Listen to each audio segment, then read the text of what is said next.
Yeah, this will be, I think, I'm a little surprised we haven't got a full house yet, but this is like the #1 issue in most of our constituencies that aren't necessarily COVID related, though there is a COVID related touch to it.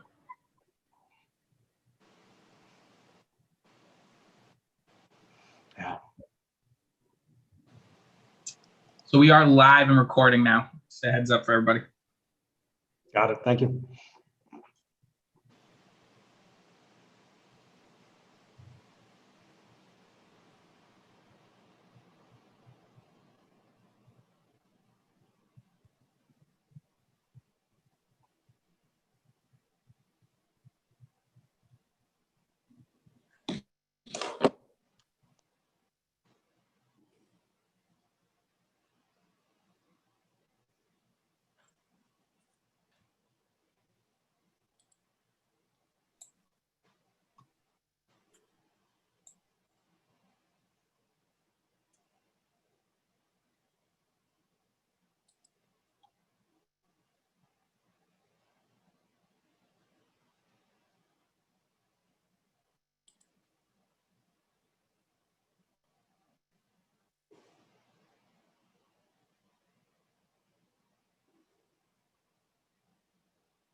Hey,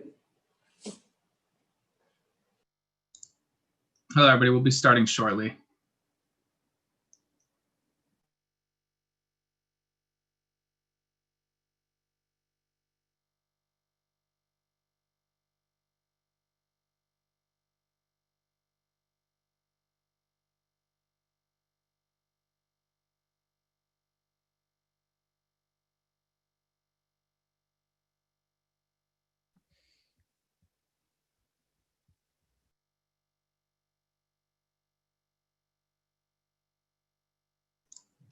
If you're in the attendee list and you're going to be speaking and giving public comment, if you could just raise your blue hand so that I can go through that at the appropriate time.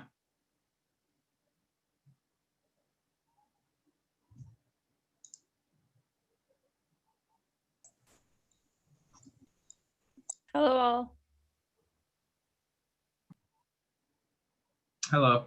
Just a reminder, I saw 3 hands go up, but I see a few names that have signed up for public testimony. If you are one of those names who has signed up for public testimony or you would like to give public testimony, please raise your blue hands.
Okay, just going to give it a couple minutes. I think all the panelists are here. I think we're just waiting for one more of the sponsors.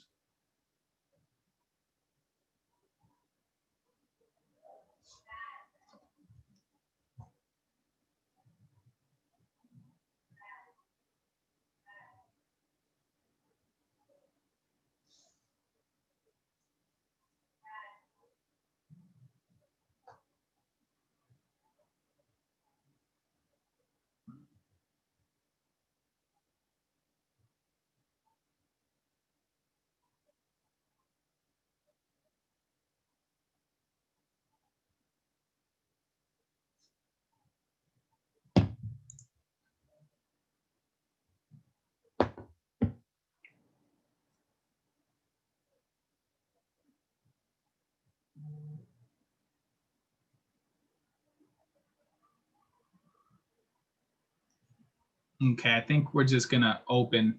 And so let me just start that process now, and hopefully that other counselor appears. For the record, my name is Ricardo Arroyo, the Boston City Councilor for District 5. I'm the chair of the Boston City Council Committee on Public Health, and I'm joined by Michelle Wu, the Boston City Councilor at Large, and the chair of the Committee on Planning, Transportation, and Development. And together we will be co-chairing today's joint hearing. I'm also joined by my colleagues, and let me just make sure I go through this list: Councilor Flynn, Councilor Flaherty, President Janey, Councilor Bach, Councilor Wu, Councilor Braden, and Councilor Asabi George. This public hearing is being recorded and live streamed at the boston.gov City Council TV. It will be rebroadcast on Xfinity Channel 8, RCN Channel 82, and Verizon Fios Channel 964. We will take public testimony. We're going to actually change it. It's generally at the end of this hearing, but I think for a hearing like this, it might be better to hear public testimony on the front end. And so after the councilors open, I am going to give the public a chance to testify. If you wish to testify, please email Shane Pack at boston.gov. Please state your name, your affiliation, and residence, and limit your comments to no more than 2 minutes. And because we're going to do it at the front end of the hearing, I am going to be strict about that 2 minutes. You may also submit written testimony by emailing ccc.plandev@boston.gov. Today's hearing is on docket 1074, which is an order for a hearing to discuss speeding cars as a public health emergency and address infrastructure improvements. And docket number 1040, which is an order for a hearing to discuss pedestrian safety, traffic enforcement, and Vision Zero. We expect, and I believe are here actually, Chris Osgood, who's the Chief of Streets, Transportation, Sanitation, Greg Rooney, who's the Commissioner for the Boston Transportation Department. Please correct me if I'm wrong on the way that I say your last name. Mary Bavenzi, is that correct? Mary Bavenzi, yeah.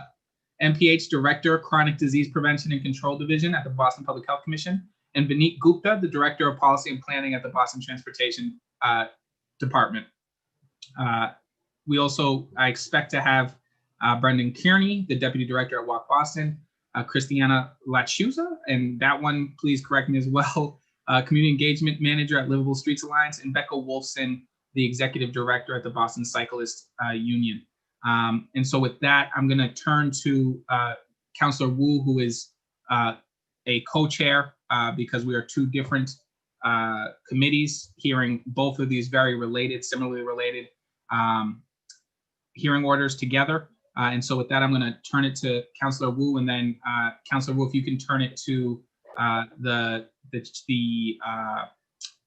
lead sponsors. Thank you very much, Mr. Co-Chair. I know we're all quite zoomed out, but somehow my laptop has decided that it is fully done with Zoom. So I don't know, my camera's not working and it presents this weird icon with the slash through the camera. So I'm very grateful to Councilor Arroyo for taking the lead on directing the traffic here, if you will, because I'm also having these technical difficulties.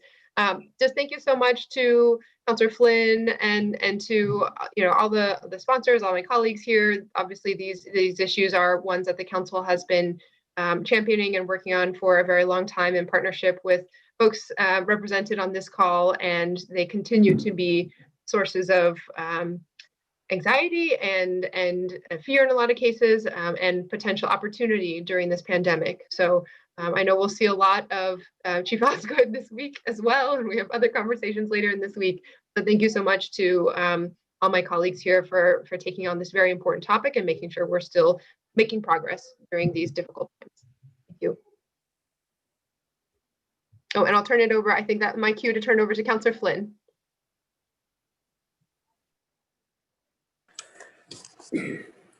Thank you. Thank you, Councillor Wu and Councillor Arroyo for chairing this joint hearing today on traffic safety in discussing speeding cars as a public health emergency. I also want to thank Councillor Janey, Council President Janey, Councillor Bach, Councillor Baker for being the co-sponsors to these hearing orders as well. To the panelists for being here, including Chief Osgood, Commissioner Rooney. I have called for hearings every year. I have been on the Council on Pedestrian Safety and Vision Zero, including advocating for 20-mile-per-hour speed limit in our neighborhoods, because I believe it is one of the most critical issues we face in Boston. Unfortunately, we have witnessed a spike in serious and fatal crashes recently in South Boston and elsewhere in our city. It's critical that we continue to have this conversation about pedestrian safety and traffic calming infrastructure needed to make our streets safer for all. There were several car crashes in recent weeks, including 2 pedestrians who were fatally struck by vehicles in South Boston, one in Andrews Square and one in First Street. Another pedestrian was struck by a pickup truck at the entrance of the public garden when the truck crashed into a stone pillar. And just one last week, there were 4 separate incidents where cars crashed into buildings or light poles in South Boston. I will go over the intersections, but also this weekend in my neighborhood, actually on my street, two doors down from me on Gold Street, a car crashed into a house 2 doors down from me.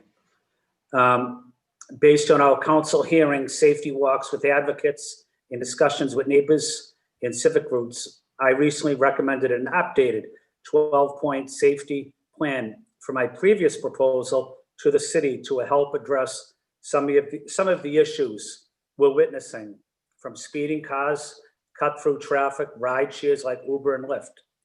I firmly believe that we need to continue our focus on infrastructure improvements to our built environment to force cars to slow down, a slower speed limit in our residential neighborhoods, and consistent enforcement from Boston police on speeding cars. I think it's unconscionable for cars to be speeding through our neighborhoods. There's no reason for a car to be going 25 miles anywhere in the city of Boston. It's too fast. It is also my position that now is the time to call for speeding cars in unsafe roads what they actually are. It's a public health emergency. Advocates and public health agencies have long viewed road safety as a public health issue, as do I, as car crashes are one of the leading causes of death and injuries in the nation. In fact, the World Health Organization highlighted road safety as a public health issue. New York State Department identifies motor vehicle traffic as a major public health concern as well. So I hope that this conversation today will lead us on a path where we can continue to make progress. But this is a subject we all know well. It's a subject that's not going away. We have to stay vigilant on all of these issues and provide the safest streets and sidewalks possible, especially for our seniors, persons with disability. We see a lot of young families taking their children and grandchildren to school all the time. So let's continue to work together to make pedestrian safety improvements throughout every neighborhood of the city of Boston. Thank you to my colleagues and thank you to the city officials and panelists for being here. Thank you. Thank you, Councillor Flynn. And I just want to note that Councillor Campbell has joined us. I'm going to go to President Janey. Thank you so much, Mr. Chair. Can everyone hear me okay? Excellent. Just quickly, I know this is going to be a hearing that attracts a lot of attention and possibly a lot of testimony, so I'll be very brief. I want to thank certainly my partners on this, Councillor Flynn and Councillor Bach, and certainly I would give a shout out to the other makers on the other docket as well. And a huge shout out to the advocates in this space. So want to thank the Cyclists Union, want to thank Livable Streets, Walk Boston, ACE, for all of their work on the front line. Certainly those who are joining us today on the panel, including from the mayor's office. I see Chief Osgood and his folks. So thank you for all of the work. Quick story. Last week, tragically, a friend and colleague was struck and killed. She was riding a bike. This is a long time, many of you may know her, a longtime educator in Boston Public Schools, someone who I was able to work closely with, particularly in my time at MAC. And it just, I think, underscores the importance of us dealing with this issue and making sure that our streets are safe. My district, lots of folks depend on public transit, and we know all the challenges with public transit. And we know that through what we can control through our streets, that we can make sure that public transit works better. And we just have to make sure that our streets are safe, particularly for children and seniors, as Councilor Flynn has already put out there. And so I'm hoping that we don't have to see more deaths in our streets, and that we are putting in safeguards throughout our city and building a better city that really truly is for all of us and not just for big oversized vehicles. So I'm hopeful that we will take this as a call to action. And I know that my colleagues on this call already get it, but we've got to step up our efforts. Thank you, Mr. Chair, and thank you again to everyone on this call. Thank you, President Dewey. Councillor Bach.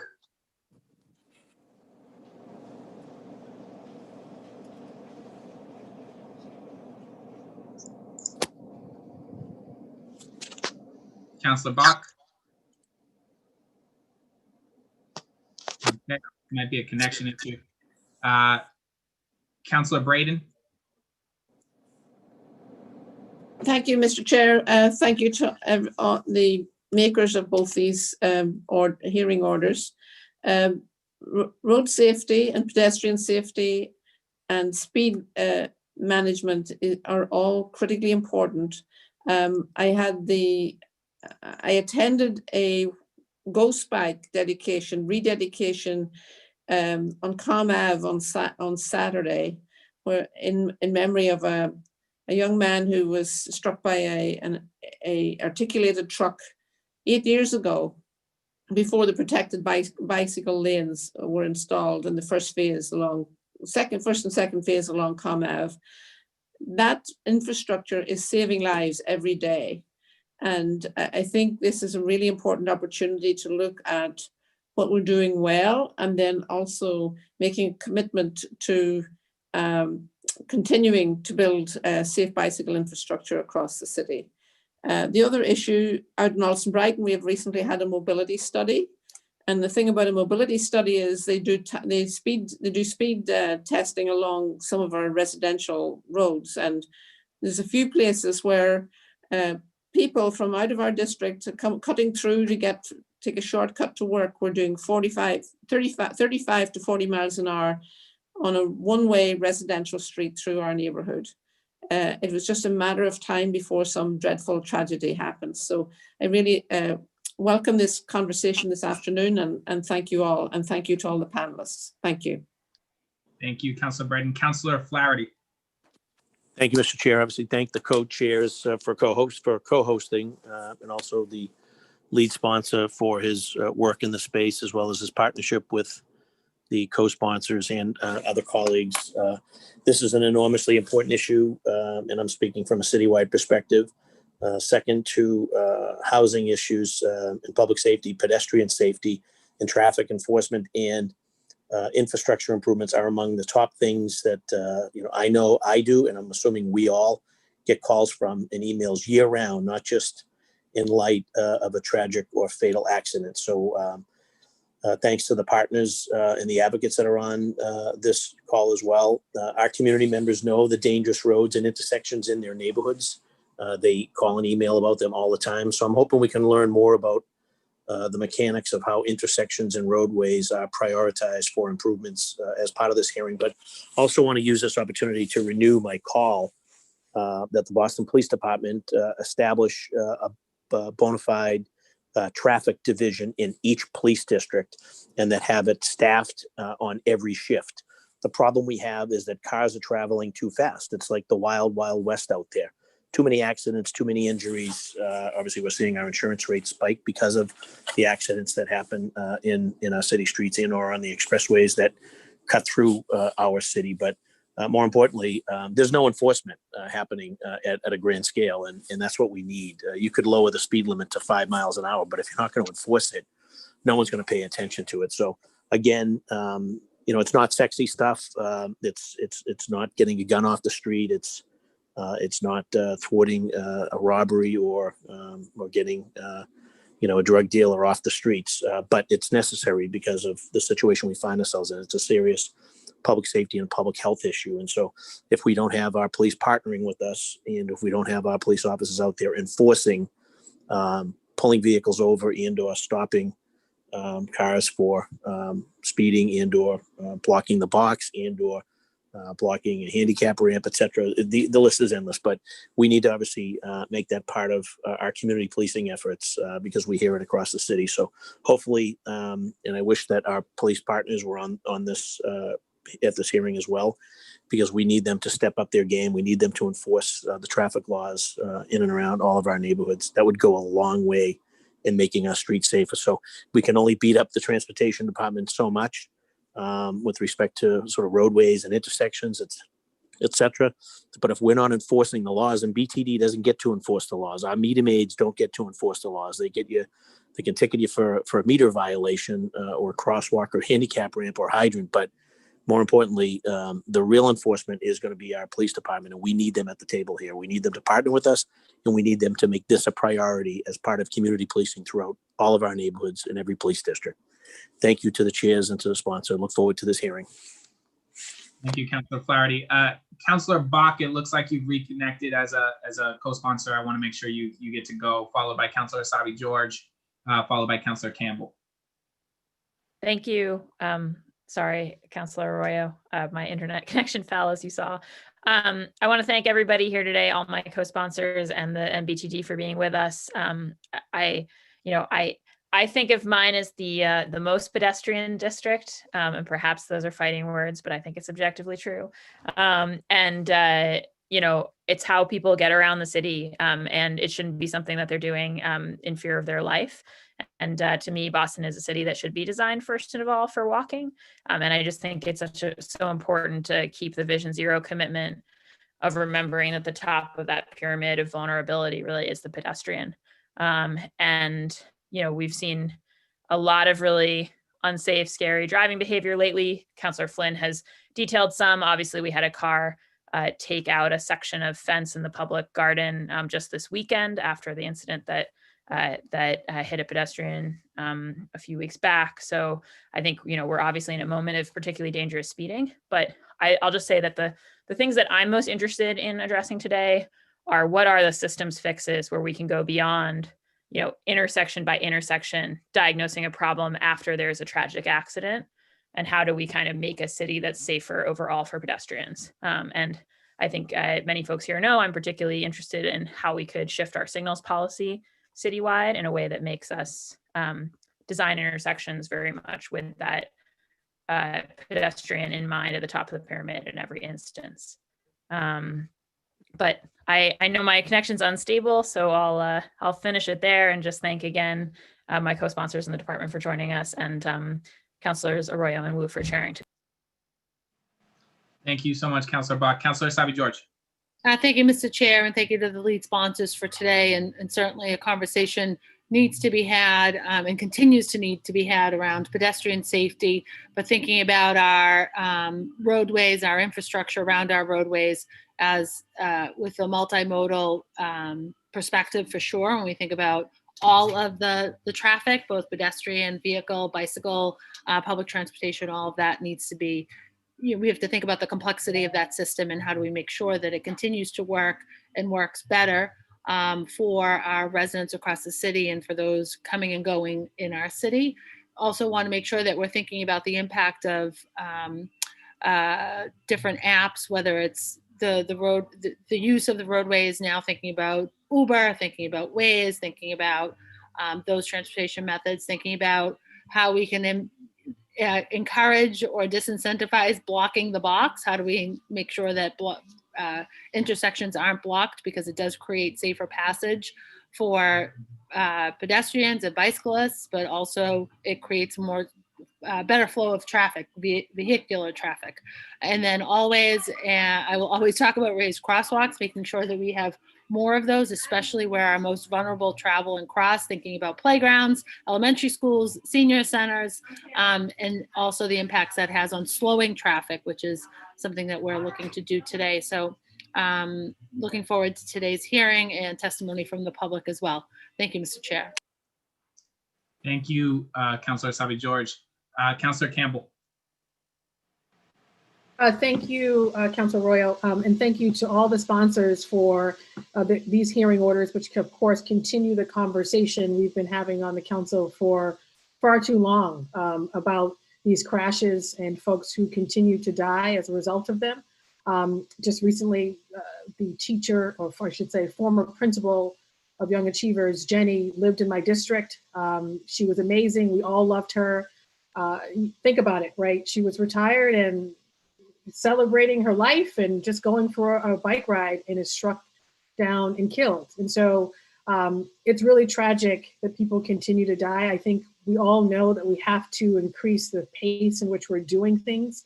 I want to thank the Slow Streets team, the folks at Vision Zero who are in my district every single day implementing the plans for structural changes to our streets and doing it in partnership with the residents and the advocates. Really important work, but our timeline is, we just have to speed it up. I mean, right now my street is being repaved and I'm out there looking at them wondering, why don't we have speed humps? Because we know this is a dangerous street. And so enforcement is critically important to this conversation. We've done some creative work with BPD, including a traffic analyst, and prioritizing enforcement, and have made some headways there. There's still some work to do, clearly lowering the speed limits, but structural changes is critically important, and we have to move this along quicker. I can't keep stressing that enough. Other things I think are really important is looking at other departments playing a role too. I get a lot of calls from my constituents about Boston Public Schools and getting them to promote other modes of transportation, other alternatives, educating children about alternative modes of transportation, and leading by example. And so I think BPS and other departments should also be a part of these conversations. And lastly, I'll just add that, the advocates, the residents, everyone has mobilized in tremendous ways. We know what we have to do. We have examples and models. It's just a matter of doing it and setting aside the resources and human capital to get it done. So I'm going to keep pushing that. Thank you again to everyone from the administration for being here. Thank you to the advocates. Thank you to my residents as well, who continue to be advocates on the ground.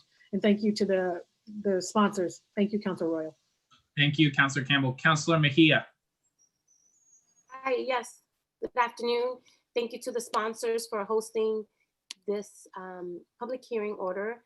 I agree. I think I'm really looking forward to the conversation, and more importantly is what we do with what we know.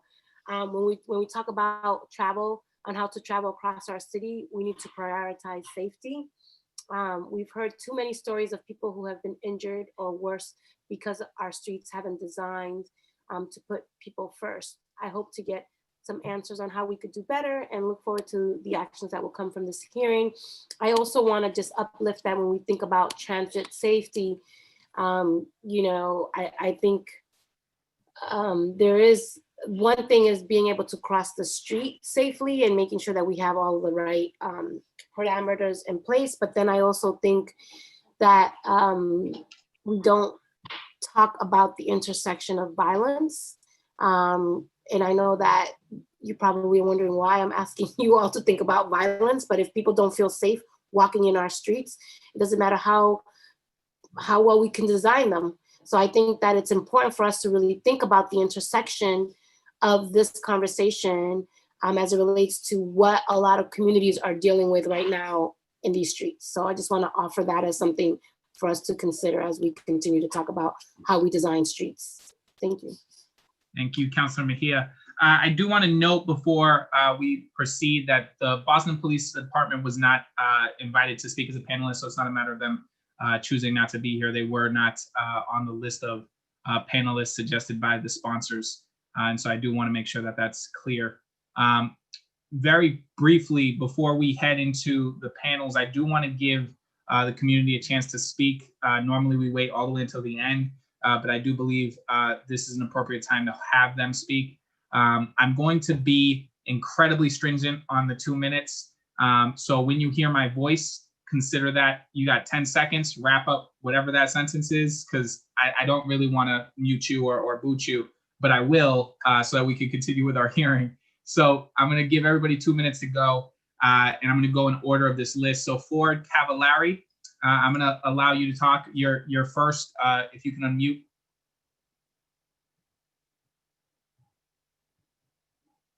Ford. I'm unmuting. There you are. Fantastic. Great. Thank you for the opportunity to speak. And I appreciate the fact that the council is taking up this very important issue. Safety on the streets can't be understated. We need more of it. My main point in speaking to you is to plead that the city be consistent in having every effort support street safety.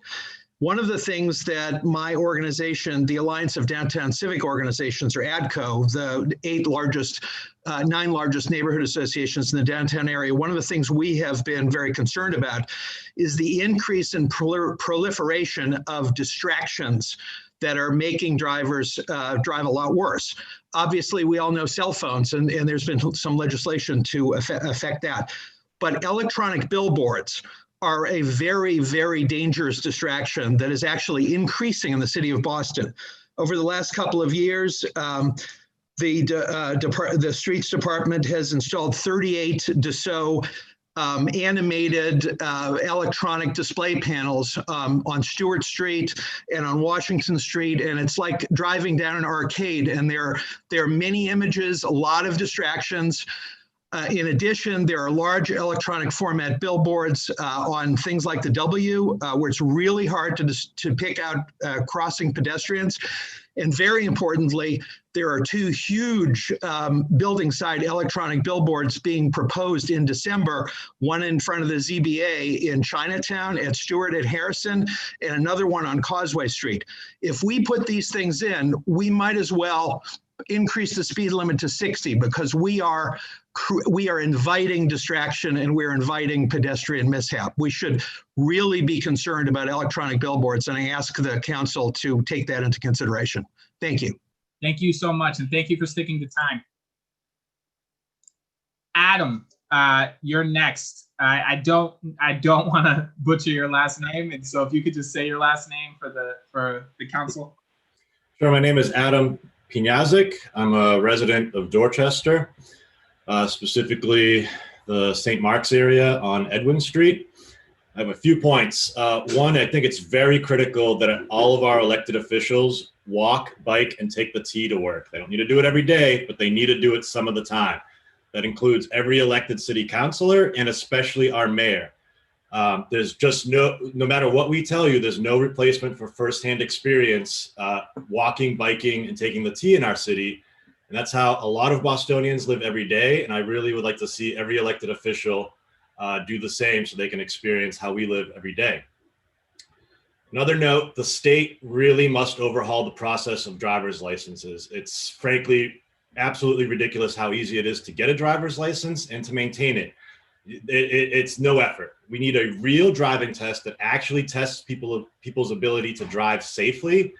And I would really like to see the city push the state to do that, because our current driver's license test is frankly a joke. And I think most people could pass it heavily intoxicated, to be honest.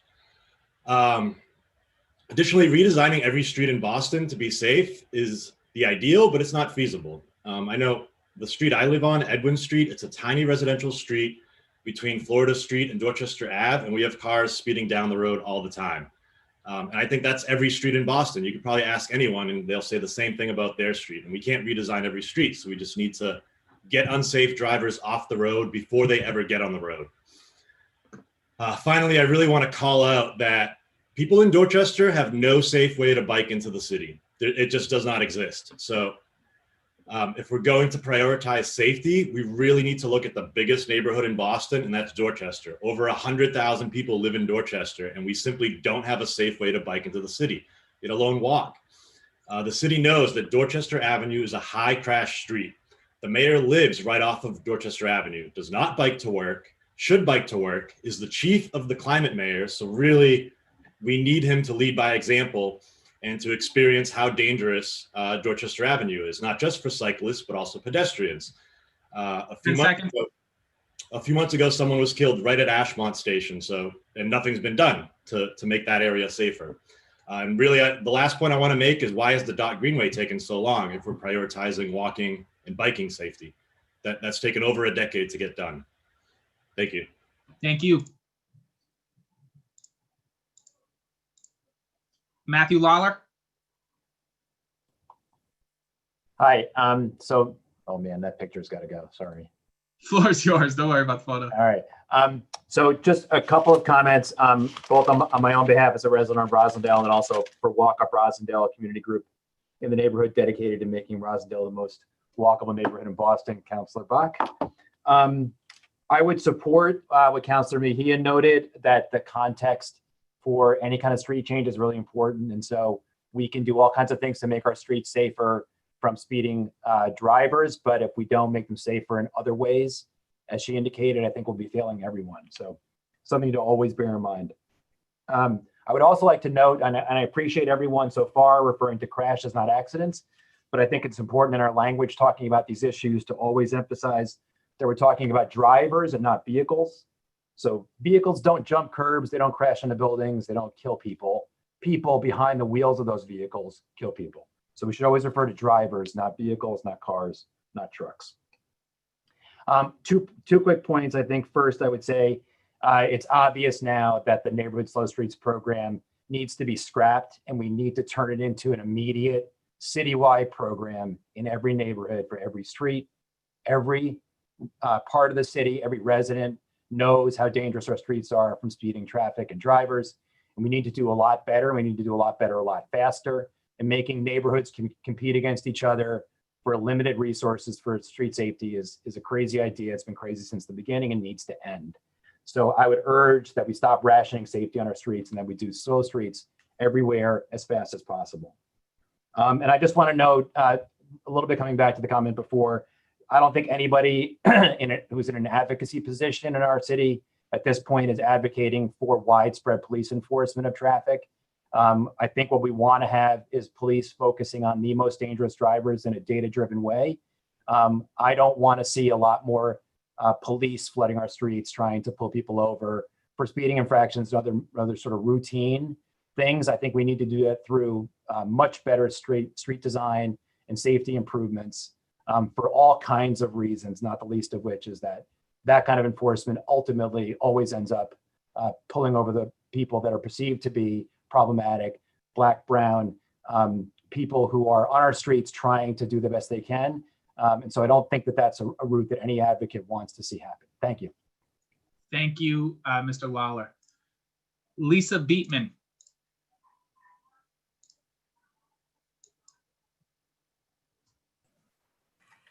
Yes, thank you, Councilor Arroyo. Can you hear me? Yes, floor is yours.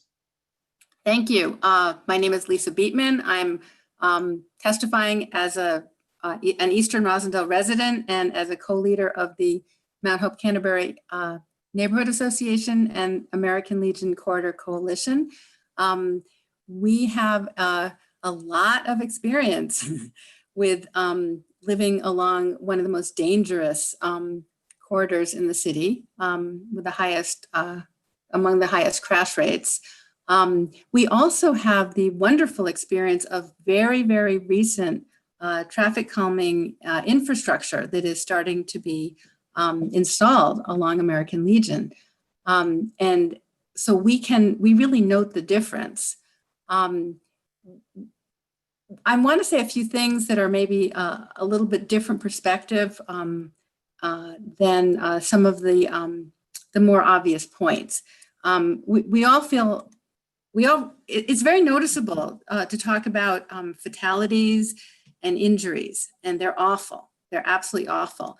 But there's other very, very widespread damage that goes on when people who live in a community don't even take the risk. So they don't, so many people who live in all the pocket neighborhoods and go to school and go to the parks on along American Legion, gave up on walking, gave up on biking. Parents have testified that they won't let their kids walk 2 blocks to their friend's house, no matter how old they are. I think many of us, when we were growing up, what are our childhood memories, right? Going to visit friends that are in walking distance, getting on our bikes and being told, well, just come back, by dark. We have been isolated. Many people in Boston have been isolated from their neighbors because it's just not safe or pleasant to cross intersections, to cross to parks, to safely get to public transportation stops.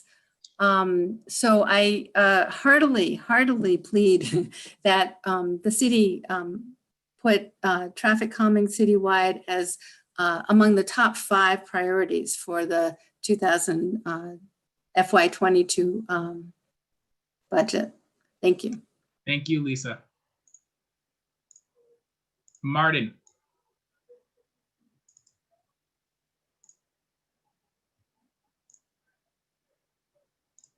Martin, the floor is yours.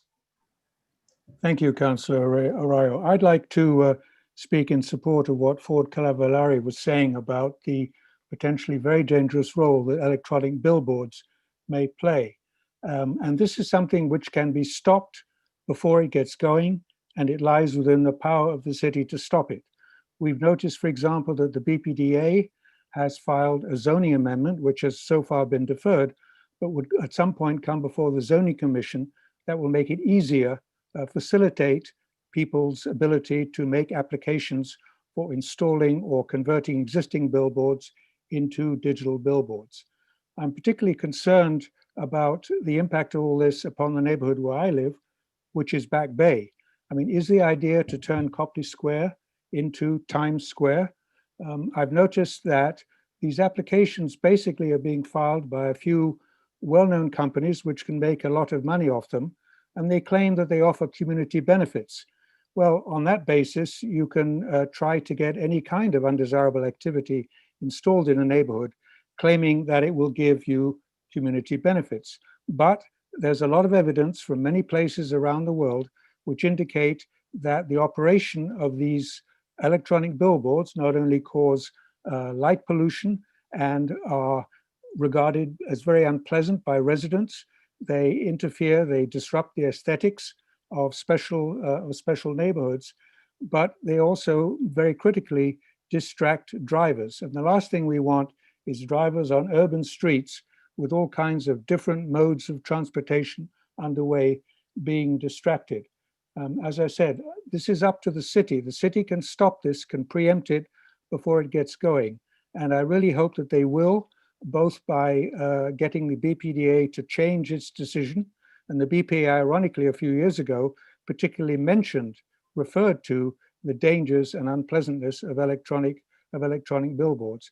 They're only permitted for now in a few very small districts within the city, and the great majority of locations within the city, they are forbidden use, and they should remain forbidden. So I hope that the city councillors and others will do their best to make sure that this phenomenon does not grow and exacerbate an already dangerous situation. Thank you very much. Thank you. Sarah Freeman. Hi, everyone. I'm from Jamaica Plain, Arborway Coalition. We've been trying for decades to get some traffic calming. It's a DCR road, but it's in the city of Boston, and DCR is actually working on it currently. what makes cities comfortable and pleasant to be in is not the ability to drive from point A to point B as fast as possible, in my opinion. But over the years, it seems like that's been the driving principle, pun intended, that there's almost a fear of upsetting the motorists. So when there's a street being redesigned, it's like you have to account for the motorists first, you have to account for parking, and then pedestrians and bicyclists seem to, and trees and anything else has to compete for leftover space. And we get into a psychology that if someone even hesitates for a moment, they get honked at. The aggression is just really not conducive to people being out there. I applaud anyone before me who talked about self-enforcing. You can we have 25-mile-per-hour speed limits. That doesn't make anyone drive 25 miles per hour. The physical changes are what will make it happen that people drive the speed that you want them to drive. Streets can accommodate motorists. I'm not anti-car. I own a car, I like my car, but I'm anti-speeding and anti-aggressive driving. The traffic needs to be controlled. And motorists should not be upset if they have to slow down a few seconds or stop for 10 seconds. a pedestrian. I'll leave you with just trying to understand what are the impediments to getting this done more broadly. Is it money? Is it consensus or whatever it is? I'm glad to hear everyone talking the talk. Now let's walk the walk. Thank you. Thank you. Charles.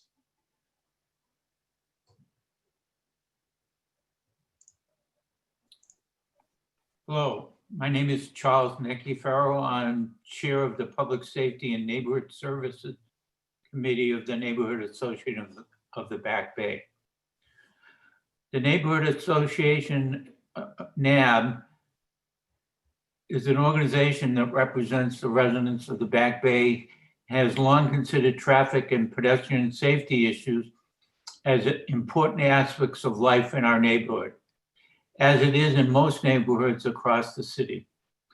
We were active participants in the process that made changes to traffic patterns on Beacon Street to reduce speeding there.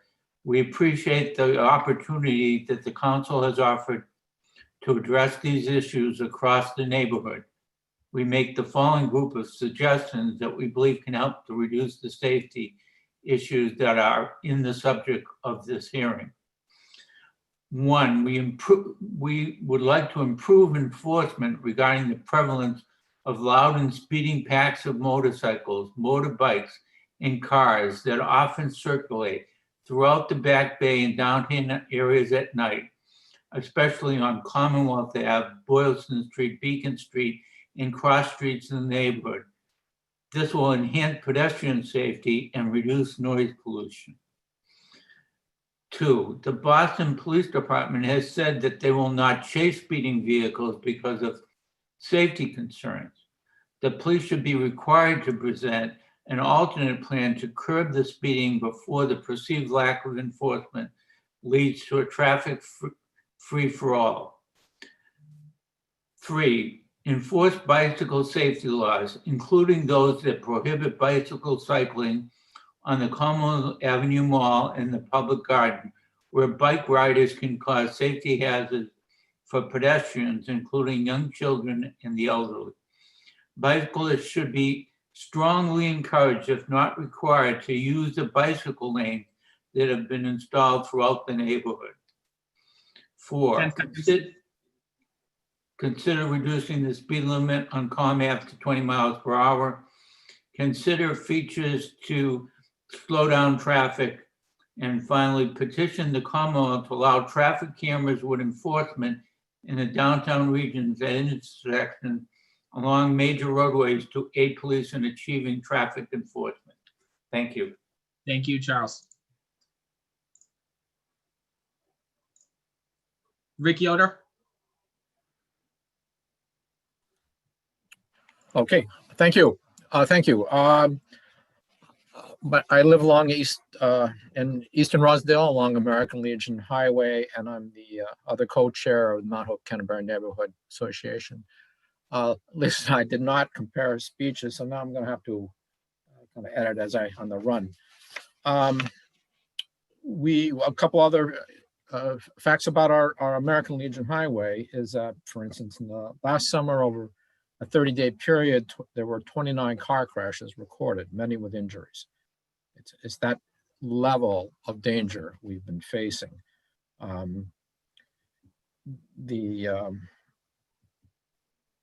But as Lisa said, we are getting the street calming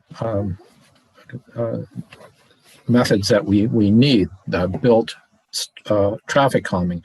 And I want to say to people out there, I wonder how to get these things to happen in your neighborhood. It's very hard work. Lisa this has been her main project for 6 years. Hundreds of emails, dozens and dozens and dozens of meetings with counselors, with city officials, elected, unelected, appointed, making alliances with other neighborhood groups, working with wonderful groups like Livable Streets, some individuals from Walk Up Boston, Walk Up Rosendale, working with our neighbors, getting a tremendous amount of work. Unfortunately, at this point, that is what this is going to take. And I want to give thanks to the mayor.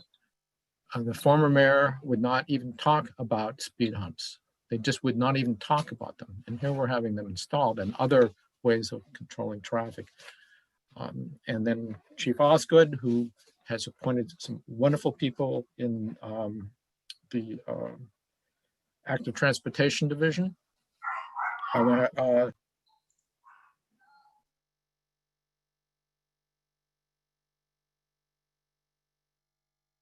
It looks like you muted yourself there, Rick.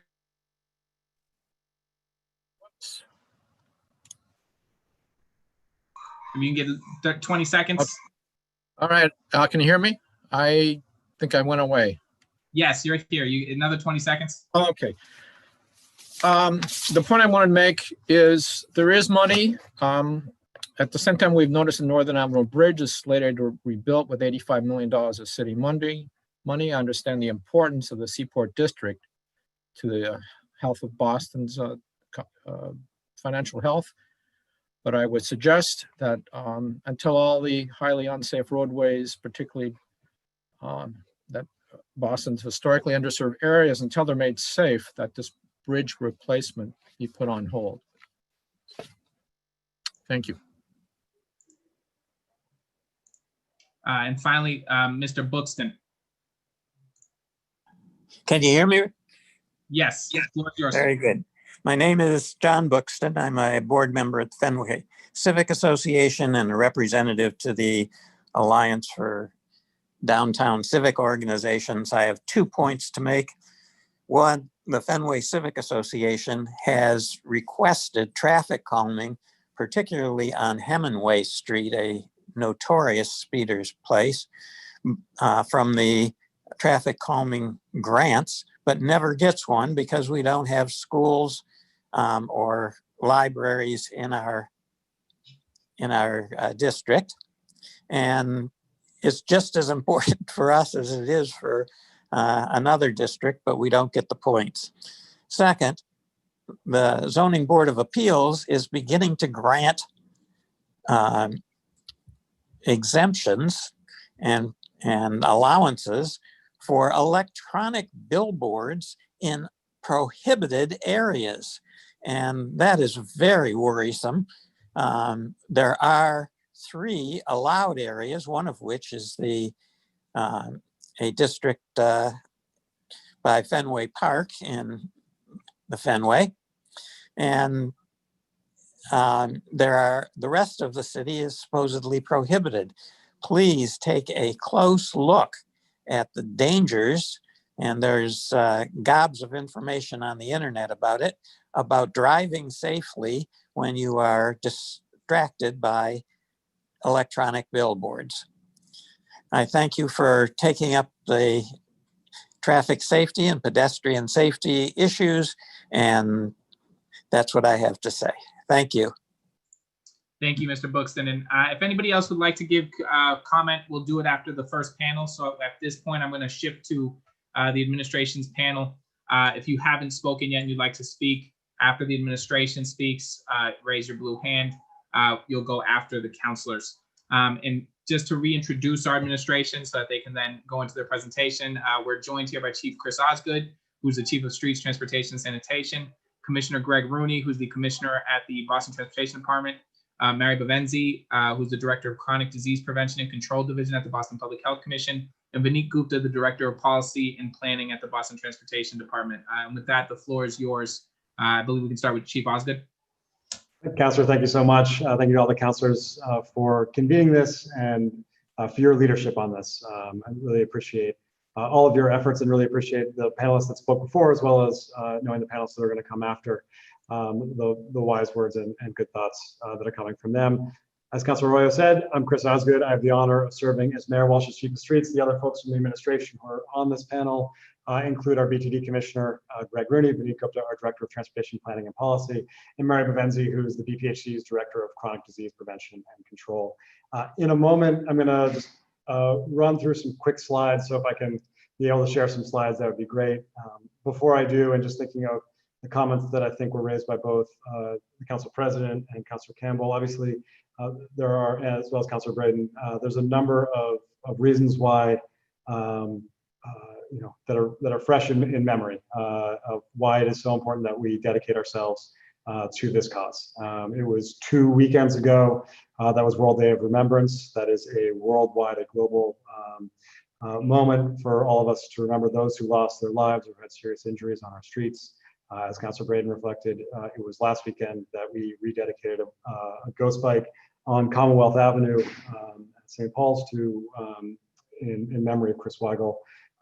This work is incredibly important, and I know that it's important to all of us and that we're all focused on doing it together. Mayor Walsh has a commitment of being a Vision Zero city, a city that eliminates all roadway fatalities and serious injuries from our streets. I'm going to quickly walk through kind of the 4 major strategies that we use in pursuing this critical goal for all of us. One is focused on our main roads, really those places that are high crash corridors across the city of Boston. Second is building out our strategic bike network. Third is talking about our work in sort of clusters of neighborhood streets called the Neighborhood Slow Streets program. And the fourth is a set of work that's about really the targeted interventions in some ways related to John's last comment about streets that may not be part of the Neighborhood Slow Streets program, but we know that we need to be doing work on. So just to quickly walk through that work, this here on the left, as is familiar to many of you, is what we call the high crash network in the city of Boston. We have mapped all of the serious crashes and fatalities on Boston streets. What you see on the map on the left are those corridors and streets of our city, roughly 60 miles in total, where that have the highest number of crashes, or experience the highest number of crashes on them. We have been reorienting our entire capital budget essentially to go after the redesign and reconstruction of these streets. What you see on the right is some of the work which we've already done. As the 2 representatives from NAB spoke to, we've obviously done work already on Beacon Street in the Back Bay, done some other work, including, as Councilor Sabri George referenced, building in raised crosswalks along Center Street between Jackson Square and Hyde Square. There's a set of projects which I'll talk a little bit more in depth to, but one that Lisa sort of referenced for the redesign of American Legion Highway, which we were able to do over the last couple of months. And in the budget which the mayor's put forth and that you have been able to advance as a whole series of projects that we are looking forward to design and implement and work with the community on, including the one that Councilor Wu referenced earlier, Melnia Cass Boulevard, which is on this network as well. Just to dive in quickly on 3 of the projects which have moved forward over the course of this year. One is Columbus Ave, essentially from the Eggleston Square Library at the southern end all the way up to Jackson Square at the northern end. This is being redesigned with really a couple of priorities in mind. One is, as folks may know, building a center running bus lane, which will be the first center running bus lane in the Northeast. But this is also a corridor which has had a number of serious crashes over the last several years, 25 alone in 2019. So as part of this project that is under construction right now, there's a number of treatments which are really designed to improving pedestrian safety in this corridor, and will complement some other work focused within Eggleston Square, the square itself, to redesign that section. In addition to the work on Columbus Ave, the American Legion Highway work and the Cummins Highway work are really critically important. American Legion Highway and Lisa and Rick have been really incredible advocates and champions, as have many of the other folks on this, as part of this hearing, on the redesign of American Legion Highway.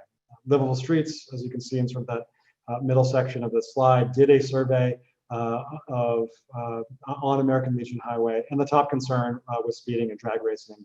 And you see sort of that stat below about the amount of speeding that has been documented between Morton Street and Walk Hill. So essentially from Cummins Highway in the south to roughly Franklin Park, or sort of the middle of Franklin Park at the north, we've done a series of redesigns over the course of this past year, and last couple of months really, essentially taking a 4-lane road in many stretches down to 2. And we've done that as a way of being able to calm speeds and improve the crossings in this corridor. And we know that that sort of intervention will work, in part because we've seen that in a bunch of other places, including Cummins Highway, which you see on the right side of the screen. Cummins Highway has been a long-term project of the city of Boston. It's part of our capital project, has actually been the complete reconstruction of this corridor from just west of Mattapan Square up to sort of approaching American Legion Highway. One of the key concerns of residents along this corridor has been speeding. And one of the things which we have done as a result of that is piloted over the course of this year, the intervention of going from, in most stretches, a 4-lane road down to a 2-lane road. We have documented sort of the change in speed you see in the lower right-hand corner of this slide, where we had over a third of drivers documented in 2018 traveling above 35 miles per hour. After this intervention, after reducing the number of travel lanes on major stretches of Cummins Highway, a significant reduction in the instance of speeding in this corridor. This sort of approach has actually been used in a bunch of places, not just to sort of calm speeds and improve pedestrian safety, but also to build out our strategic bike network. As folks know, and is incredibly visible as part of our Connect Downtown effort, we have made a number of changes in the sort of area from Boston City Hall down to the Boston Common and over to the Public Garden as really a hub in our overall bike network. And before talking about sort of the bike network piece, a lot of this is really also about calming speeds and improving pedestrian safety. So we have reduced the number of the crossings in the travel lanes on Tremont Street and on the roads around the Public Garden, as well as on other sections of the network, such as State Street, adjacent to Boston City Hall and Court Street. All of this is done with that same sort of idea of how do we calm speeds, reduce crashes, and consequently save lives on our streets. The focus of this project is also in part, obviously, about building out that hub of our overall bike network. This is forms a connection for downtown residents and residents from across the region to be able to access jobs, hospitals, and open space, and connect to things like our Connect Historic Boston bike network, the Esplanade, and eventually the Southwest Corridor. As part of our work on American Legion Highway and Cummins Highway, we have also been able to obviously add protected bike infrastructure, which is really allowing sort of better connections, in this case, combined between Mattapan Square and American Legion Highway and through American Legion Highway all the way up to Franklin Park to the Southwest Corridor and beyond. In total, these 3 projects are adding about 6.5 new miles of protected bike lanes to our network. We had 8 miles of protected bike lanes coming into this year, so this has added another 6.5 miles on top of that. And really, with credit to residents, advocates, and the active transportation team in being able to build out this work over the course of this year.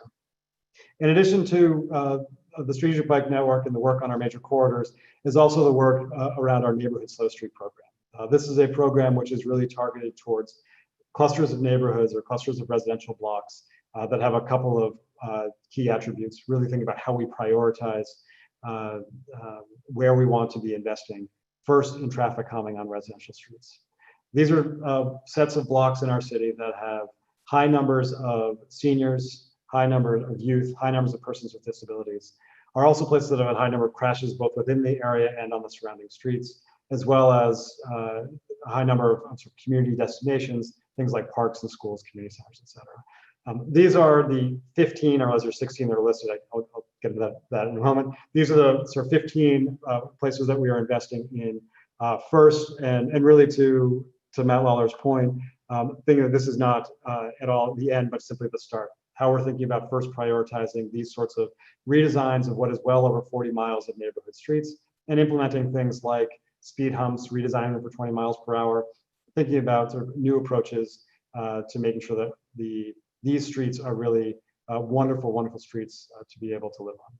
There's a 16th in here as well, which is really a collaboration between the Boston Public Health Commission, the Boston Public Schools, and the Boston Transportation Department, and that's the area that is focused on Walnut Ave and Humboldt Ave, and is been able to move forward through a $980,000 Safe Routes to School grant, essentially being treated similarly as the rest of the Neighborhood Slow Streets program in terms of the interventions and treatments that we're pursuing. The fourth thing I just want to touch on is really a set of targeted interventions, knowing that there are lots of people, as was mentioned by John, the Fenway Civic Association. There are lots of places in our city that are not major corridors, that may not be on the strategic bike network, and that are not currently part of the neighborhood slow street area, but that are in need of safety interventions. And here has been a place where the mayor and the council together have supported additional funding for the Boston Transportation Department and others to be able to expand our toolkit and be able to accelerate our work in this area. So a couple of years ago, we started adding radar speed feedback signs to our streets. We now have over 100 that have been deployed, and we just put out a purchase for another 40 radar speed feedback signs. We are looking at sort of the faster implementation of things like speed humps on our streets, as well as new and improved sort of changes in the way in which key intersections and crossings work. As you see sort of in the middle of this panel, and as I think Councilor Bach referenced in her opening comments, a focus of ours also over the course of this year, and in particular over the course of this winter, is really taking a look at our signalized intersections and retiming those signalized intersections with making sure that we are optimizing for safety, in particular safety for our most vulnerable road users. And then we are constantly trying out some new interventions on our streets.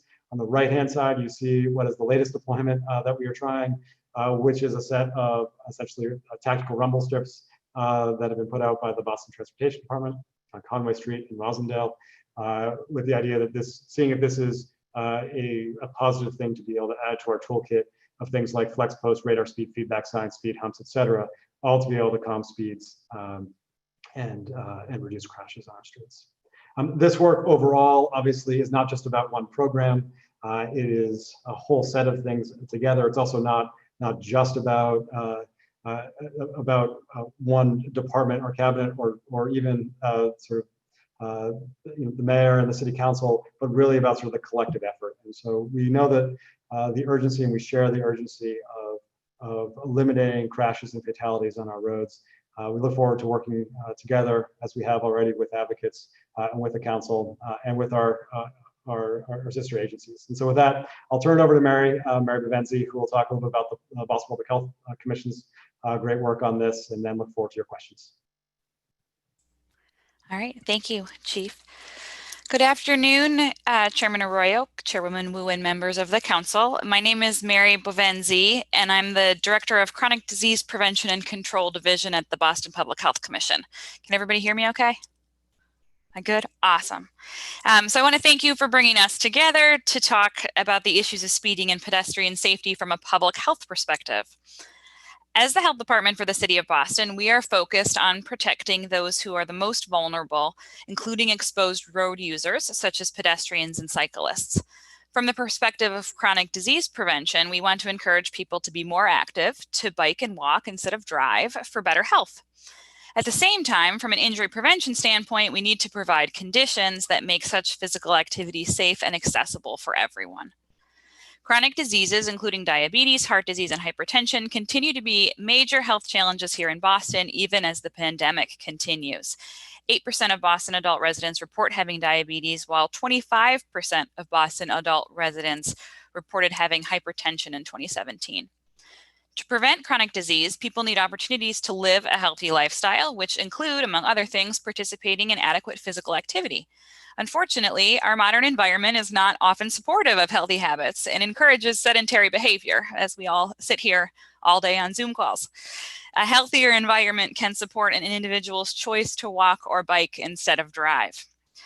So changing the environment to promote healthier behaviors and protect vulnerable road users requires strategic vision and planning. We are proud of the work that we have accomplished together working with residents, organizations, and other city departments, including our colleagues at BTD and DPW. This work includes neighborhood slow streets, which Chief Oscar just talked about. And the neighborhood slow streets incorporates public health into its work by taking an active living by design approach.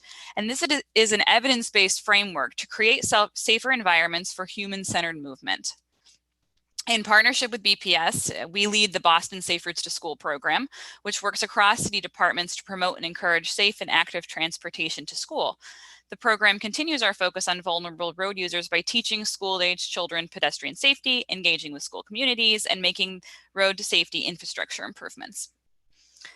And the Boston Public Health Commission and Boston EMS also participate in the city's Vision Zero initiative.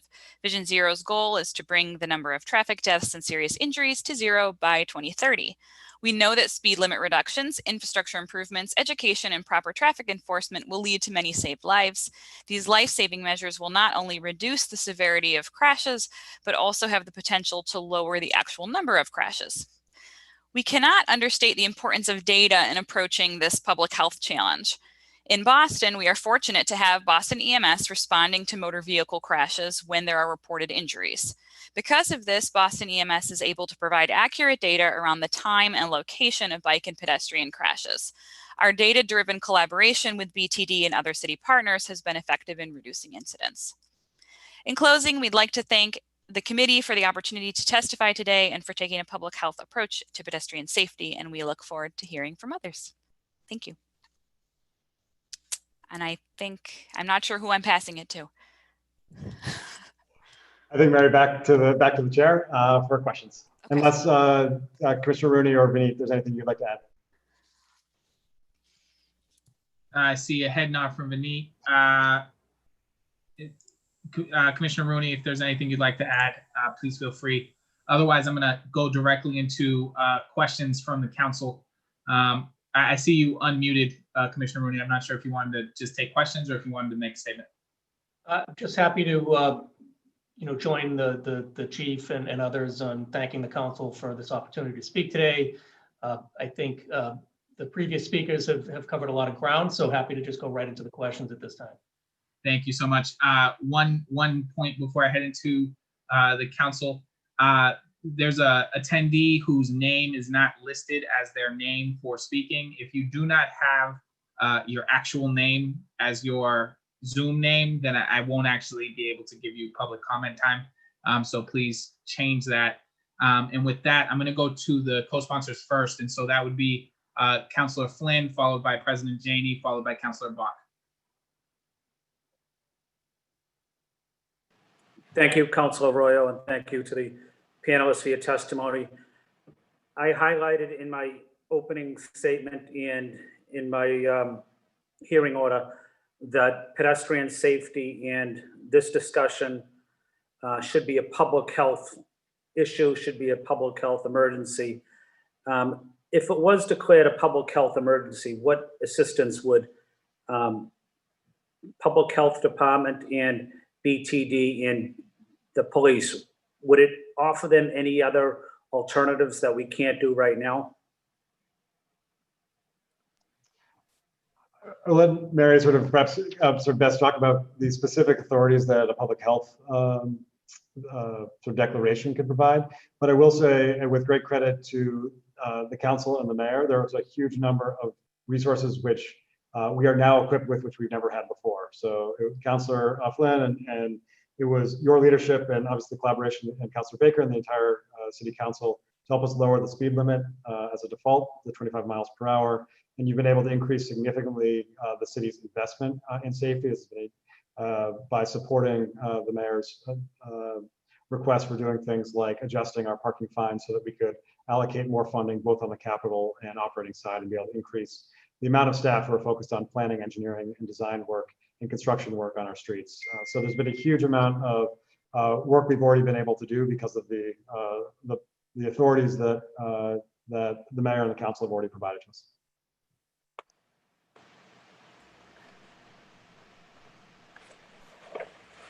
Thank you. Yes, go ahead, Mary. I'm sorry. Yeah, just to jump in. So the conditions for kind of a public health emergency are legal, really, and it's set in state law and is typically rooted in infectious disease or disaster relief. So just for context, the only public health emergency that BPHC has ever declared is the current COVID-19 pandemic emergency. So beyond that, I can't really speak to like the legality of it, but I can say, kind of to echo what Chris was saying, this has been a public health priority for years for BPHC, and we'll continue to look at this through a public health and a health equity lens, importantly. And we're not at zero. There's obviously work to be done, and we look forward to continuing to partner with the council and the city agencies on it. Thank you. Thank you, Mary. I know this is an issue we've talked about before, Chief. Concurrent traffic signals where cars and pedestrians have the right of way both at the same time. I know, again, we've talked about this many times. It's a big concern of mine. It's a big concern for my constituents in the Fort Point, in the South Boston waterfront area. I just think we're asking for, well, let me stop there. I think if a car and a pedestrian both have the right of way at the same time, going in the same direction, I think it's a real public health emergency. I think it's a public safety issue. What's the latest on this issue, Chief? Councilor, thank you for your the question and for your consistent advocacy around pedestrian safety. This is obviously an issue that that you have raised, and it is in part one of the reasons why we've engaged a design consultant who is working with us, looking at a number of our intersections. Again, in particular, looking at some of the high crash intersections or intersections that are part of the high crash network. Those include a set of intersections on Mass Ave as well as Andrew Square. And we are going through the process of looking at those intersections, and from that, figuring out are there more systematic changes that we need to be making with our overall sort of network of traffic signals, how we prioritize their retiming and when we retime them, the sorts of retiming patterns that we put into place. That work's happening over the course of this winter. Happy to keep you updated as that work goes forward. Thank you, Chief. I have specific questions on specific areas in my district, including South End, South Boston, Chinatown, Back Bay, this Bay Village, but I'm not going to ask the specific ones about different intersections. I just want to give an opportunity for my colleagues to continue the Q&As, but the specific questions I do have, I'll ask offline, Chief. Perfect. Thank you. Thank you, Councilor Flynn. President Janey. Thank you so much. And many thanks again to Chief Osgood, Commissioner Rooney, the entire team here, and certainly my colleagues for keeping this a huge priority for the council. I know it's a priority for the city as well. I'm curious, my good friend and colleague, Councilor Flynn, has been advocating for quite some time around speed limits in our city. And I know that citywide it's 25. I think Councilor Bach and I are the two councilors with the distinction of not owning cars and doing a lot of our travel on foot and on the T. When I am in a car, I've noticed, and just this weekend I was driving a car and I noticed I was on, I don't know if it was Mass Ave or Albany Street, but I found myself going about, and I'm going to admit it, I went over the speed limit. I was going about 30, 32, and then I checked myself to say, oh my goodness, let me slow down. But my point here is that 30 felt okay on that big corridor, and 25 often feels much too fast on smaller residential streets like my street. So my street is a cut through street, And it's good to see that my neighborhood is now in the slow streets, and I have some other questions for that. So I wonder, where are we in our city in terms of trying to slow down? Like, I really think on my street, I try to drive around 15 because it's so narrow. It's a one-way street. I've got cars on both sides, and I've got a playground. So I never want somebody coming in and out of those cars. So in my mind, my street should be slower, but perhaps a major corridor like Albany Street or American Legion or one of these others might be slightly faster, because I agree, I think we're all going way too fast in our city. But I wonder if there are distinctions that your team is thinking about, or are we just going to be 25 all across the city unless otherwise posted? Great question. So really, when we're redesigning all of the neighborhood slow streets, so in your district, Highland Park, the Humboldt, Warren Ave area, Mount Pleasant, Moreland Street, et cetera, all of those are being redesigned for 20 miles per hour, and Greg, if you correct me if I'm wrong, will be posted at 20 miles per hour. In addition to that, obviously things like school zones, et cetera, are posted and signed at 20 miles per hour. We are also, to your question, and in many ways to a point that was raised also by Councilor Breeden, which is beyond the neighborhood slow streets area, we are looking to see how do we on residential streets really take us from 25 to 20. This has been something which the mayor has been talking about, and we want to figure out the right way of accelerating that work, and to the extent possible, doing it in collaboration with physical design changes or changes to the physical nature of the street to be able to provide that cue to drivers as well. And on the slow streets point, and I've been a big fan, but I think the frustration that I have is the frustration that residents have. It's how do you get into the queue? Is it still the squeaky wheel? What criteria? They're finding out about it after the fact. Too few resources are going into it, so too few neighborhoods can really take advantage of it. I'd like to see us get beyond an application process where we're putting all the onus on our residents. I love that residents are engaged in helping us solve these, problems, but I want us to be much more proactive around slowing down or finding these areas. For example, the Complete Streets project in Nubian Square over by the library. I just mentioned I was driving a car the other day. When I get up to the Boys and Girls Club, I'm forced to slow down. And so it's working. Whatever you're doing over there is causing cars to slow down, as they should, right there at that Boys and Girls Club. And then it opens up a little more widely. I want us to get beyond, though, this application process, and that we're just planning a better way. As we're talking about planning and pedestrian safety, I didn't hear it in the presentation, but I am much more interested in how we get, so in Nubian Square, for example, cars are always going through those yellow lights, which makes it hard for pedestrians to cross. If the lights are not in sync, it's hard. There are very few, is it the flashing beacon? What's the that I love, the flashing beacon lights? Protect the rapid flash beacon. I want to see more of those. We have talked about doing those X's in the intersections. What are those called? Chief Osgood? Right, but don't block the box intersections. Exactly. I'd love to see more of those with the lights in sync that really give pedestrians a chance to get across some of our major intersections. I'm thinking obviously Nubian Square, where we're doing that work, so it should be, and I'm sure you've already got that built in to the design, but other big intersections where Flynn, Baker, and my districts meet, like at Washington and Columbus, and there are huge intersections, Mass Ave in Huntington, where it's difficult for pedestrians to get across the street. And shouldn't we be blocking those with the X's so that cars are not getting into them and really letting the pedestrians get across? So that's one question. Where are we with that? And then I have a lot of district specific questions, which I'm happy to wait for a second round. But I am very interested, and let me get this last question on the floor. In that map that you showed with all the crashes, it's hard for me to see it on my Zoom screen. If you wouldn't mind kind of talking through what types of crashes, it looked like they were obviously in the much more dense areas where Meade, Flynn, and Bach, our districts are, where you looked at the southern part of the city. And I don't know, is that because of how our streets are designed? Is that because there are just more people and more cars? Like why are the crashes concentrated in certain sections? And then what types of crashes? Because I really couldn't see that.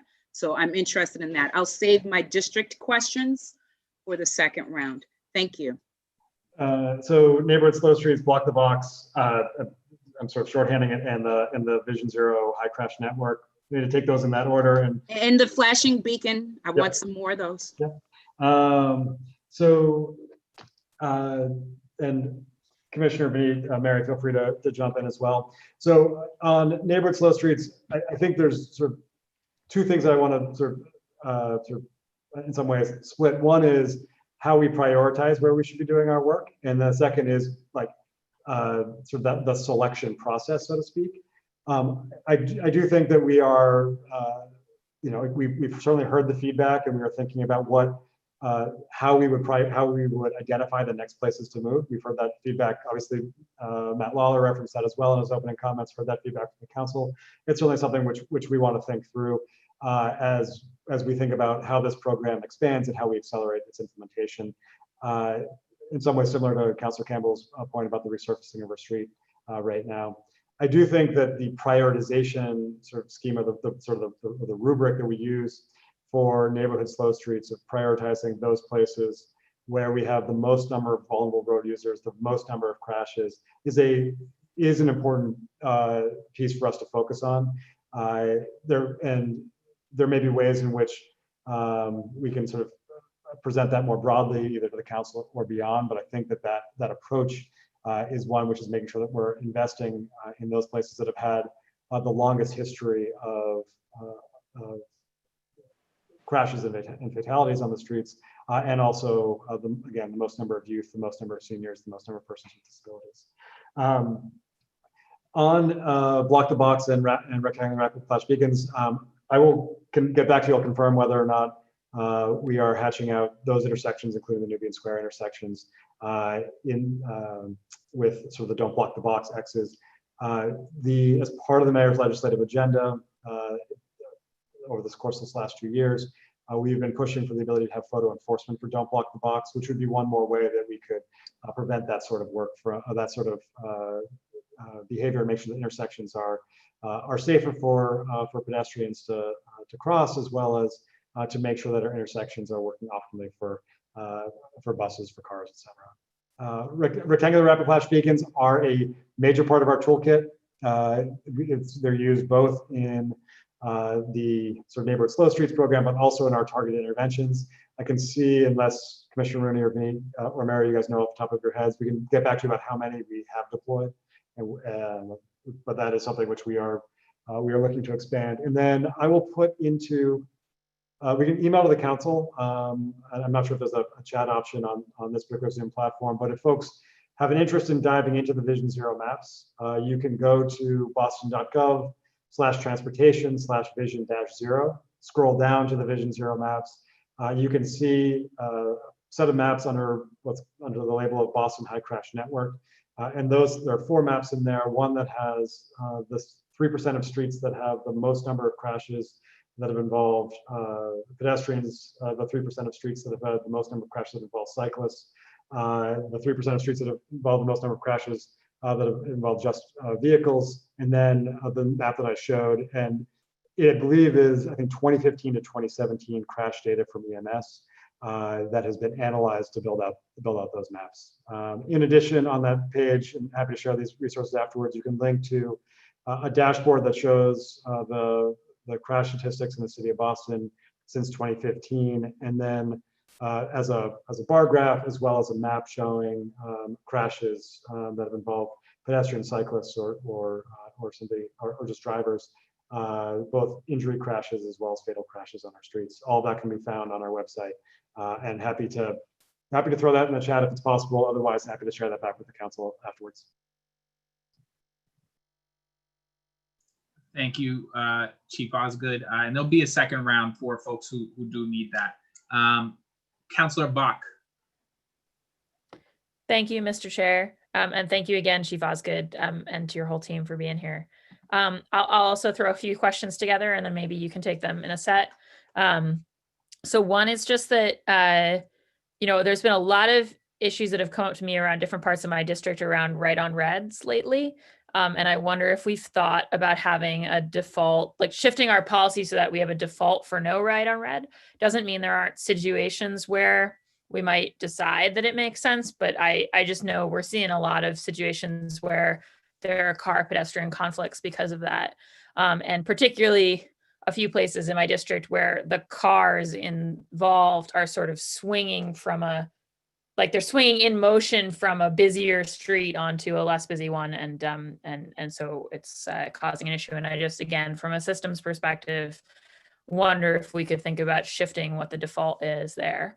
And in general, would just love to hear from you a bit about the signals policy and how you guys might be taking a look at it. I just think that, you know, I think that many of us district councilors, we draw your attention to intersection after intersection, but the more that we could shift our signalization policies in general, I think in favor of, you know, giving pedestrians a head start at crosswalks, right? And increasing the generosity of the time. And just, there's a lot of things that we can do in addition to sort of creating the four-way crossings that Councillor Flynn alluded to, that I think would help across the board. And would love to hear what you're thinking on that front. Certainly, I know that I think that changing the half block crossings around the public garden to half cycles is great, just for the number of pedestrians who use those. And obviously, the tripling of the crosswalk between the common and the public garden, although unfortunately some state work is keeping us from using it in its full glory so far, but appreciate that. And just do appreciate the way in which the bike lane project has that benefit for pedestrians of narrowing those, what I think of as kind of speedways around our signature parks. I wondered if you could, I think, so one question is the signalization and the no right on red default. A second question is, I think, I'm sure this is true for every counselor. I mean, we just have enormous issues with ways right now, right? And the fact that people, the secret cut throughs that only your locals knew are now available to everybody with an app. And I mean, there's a kind of, you know, to some extent, it's hard because there's no way we can make that information secretive again. So then it becomes, how do we actually like change the streets themselves to discourage that? And I know in a few places we're literally thinking about that, right? Like changing the direction of a street or doing something else drastic to cut down. And so one question I have is how we can be more systematic about that, about thinking about places that just don't work anymore because the cut through traffic has become dangerous, and whether there's a more systematic way to look at those. I also wonder if it means that we should be looking more seriously at something kind of more super block approach in some of our neighborhoods, like the kind of, for folks who don't know, because sometimes super blocks are used to describe you know, big places with no pedestrian cut throughs, but there's a different way of using them that's about kind of trying to drive all but local car traffic to the edges around a neighborhood and then have just local traffic. And I know we've talked about congestion charging, and it's never something that we've seemed to have the sort of power to get through at a state level. And it's obviously a longer conversation at the city level, but I just wonder if we should be thinking radically about kind of like local traffic only zones in some of our neighborhoods because of the way that Waze has just changed the landscape. So that's my sort of provocative question on that. And the third one would just be if you could speak to us on when it comes to, I mean, you've heard loud and clear, Fenway is not the only neighborhood I have that has been unable to acquire slow streets designation, in part because of the lack of schools, which I think it's very hard for people to hear that public infrastructure that they wish they had in their neighborhood is the reason why they can't have other public infrastructure improvements. I see you guys sort of talking about deploying these speed bumps, raised crosswalks, rumble strips, narrowing, right, like bump outs, all these sort of this set of tools more tactically and more widely across the city. And I wonder how you're thinking about and how we in the council should think about what your sort of what your kind of system for fielding those requests and running through them is. Because it seems like right now we've got a 3-on-1 system for fielding, this is broken, fix it requests. And we've got this slow streets like, hey, could we get some people really thinking about how to transform a whole thing? I think there are a number of places where people have a good intuition, like, hey, this would be a great place for a raised crosswalk, or this would be a great place for a speed bump. And it feels right now like that kind of falls between the silos. And I would love to know from a process perspective, how you guys are thinking about shifting that. So those are my 3 questions. Process shift for tactical slow streeting, and then signals policy, including no right on red as a default, and whether we should go the super block route. Those are three great questions. Commissioner Vidit, Mary, feel free to jump in as well. On the signalization side, so we have roughly 850 in our city, and what are in a collaboration between the BTD planning team and the BTD engineering team. This person who's been leading Vision Zero on Vinit's team, and a signal engineer within BTD. They've been looking at essentially the subset of intersections that have had the most crashes. And Vinit, correct me if I'm wrong, I think it's most crashes, not the most pedestrian crashes, most crashes. And then a subset of that where there have been a higher number of pedestrian crashes. That is sort of the Mass Ave, a set of them on Mass Ave. And using that as a way of thinking about what other changes should there be to our policy in general that we should be making standard. That's on top of some of the work which you referenced sort of already, adding in leading pedestrian intervals when we do have concurrent signals, shortening cycle length as you referenced, as ways of just being able to process people more safely through an intersection. That work is ongoing. Happy to sort of, whether it's the council broadly, Councilor Flynn and Councilor Bach, happy to sort of brief you guys as that work continues. On the ways question, I think I wrote down your 3 the wrong way. Oh, never mind. Got it. Right. All right. So on your ways question, I think that it is a very important, really correctly provocative question. I think we do want to think about how we work with navigation apps in a different way. We realize the pressure that it is putting as they are trying to optimize sort of a transportation network, and that's consequently sending more cars down neighborhood streets than have been there before. I do think that right now we are doing this a little bit more on the sort of recognizing the problem and responding to it than thinking about how we can respond to it more systematically. And so I appreciate your question. Some of those interventions, as Councilor Braden is familiar with, and as you referenced, is thinking about sort of the directionality of streets as a way of getting at this. Some of it is also thinking about sort of the street that's right outside of City Hall, is about sort of the physical redesign of those streets, tabling them, making them much more sort of oriented to pedestrians, with sort of your point in mind, sort of really encouraging people to use other roads besides those roads as ways of as getting to their destination if they're driving a car. Your third question is basically we're taking all the 3-on-1 requests we've received from the council and thinking about with funding which was allocated in this FY21 budget, going through and with more of that targeted work, essentially going more rapidly through the sort of intervention that we were doing at Isabella and Arlington and other intersections throughout the city of Boston. How do we identify more of those and over the course of the year be able to make physical changes in those locations? Right now, over the course of this winter, and Commissioner Vini, correct me if I'm wrong, we're looking at sort of around 10 to 20 that we would be able to redesign that are spread throughout the city and are at places where there have been, again, sort of historically more crashes than in other intersections, really, and where we've received, sort of really thinking about reducing crashes going forward. That's work which, again, we are actively doing right now and will be literally hitting the streets, we hope, at sort of April 15th, which is the start of our official 2021 construction season. Commissioner Vinit, Mary, anything that I'm missing to add? I thought that was a good summary. I think on that last piece that we are staffing up and funding up on kind of doing those tactical interventions that are in addition to the Slow Streets program and then the systematic kind of planning and design around the corridors that have had the most injuries in the past. So that's something that our planning and engineering team is really focused on, and we're hoping to ramp up with the additional funding that's been provided through the chief and the mayor.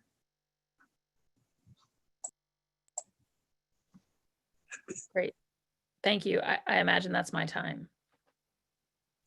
Thank you, Councillor Bach. Councillor Braden. Thank you, Mr. Chair. Some issues already covered. You know, in terms of neighborhood slow streets, I've raised the issue before. Vinetta's familiar with the issues over on Washington Street between Com Ave and Brookline. That's a corridor that's been zoned for senior housing and people with disabilities, and yet the road in front of their buildings is like a racetrack. So we have documented cases of people swinging right on Egmont Street, just there at Covenant House, and knocking pedestrians off, knocking over pedestrians, knocking people out of wheelchairs, and tossing bicyclists in the air. So, you know, that area is really crying out for some serious intervention in regard to slow streets, and even more so because it is an area where we have a high number of residents who are elderly and folks with disabilities. So we did do a walk out there with the Walk Boston group, and we took speed readings and everything, and it was really shocking to me. There was a police detail right there, but some drivers were managing to get up to 40 miles an hour within seconds of passing a police detail. It was really shocking. The other question I have is with regard to Waze. You know, when you're on your telephone and you go to try and make a phone call when you're in your car, it tells you you're driving. So I wonder if Waze is so clever at finding fast routes through neighborhoods. Is it clever enough to be able to tell people that the speed limit is 20 miles an hour and not to drive so fast? Like, it should be, if it's a wonderful tool for people who commute and to cut through neighborhoods, but it's causing havoc in our neighborhood, especially because we have so many folks cutting through.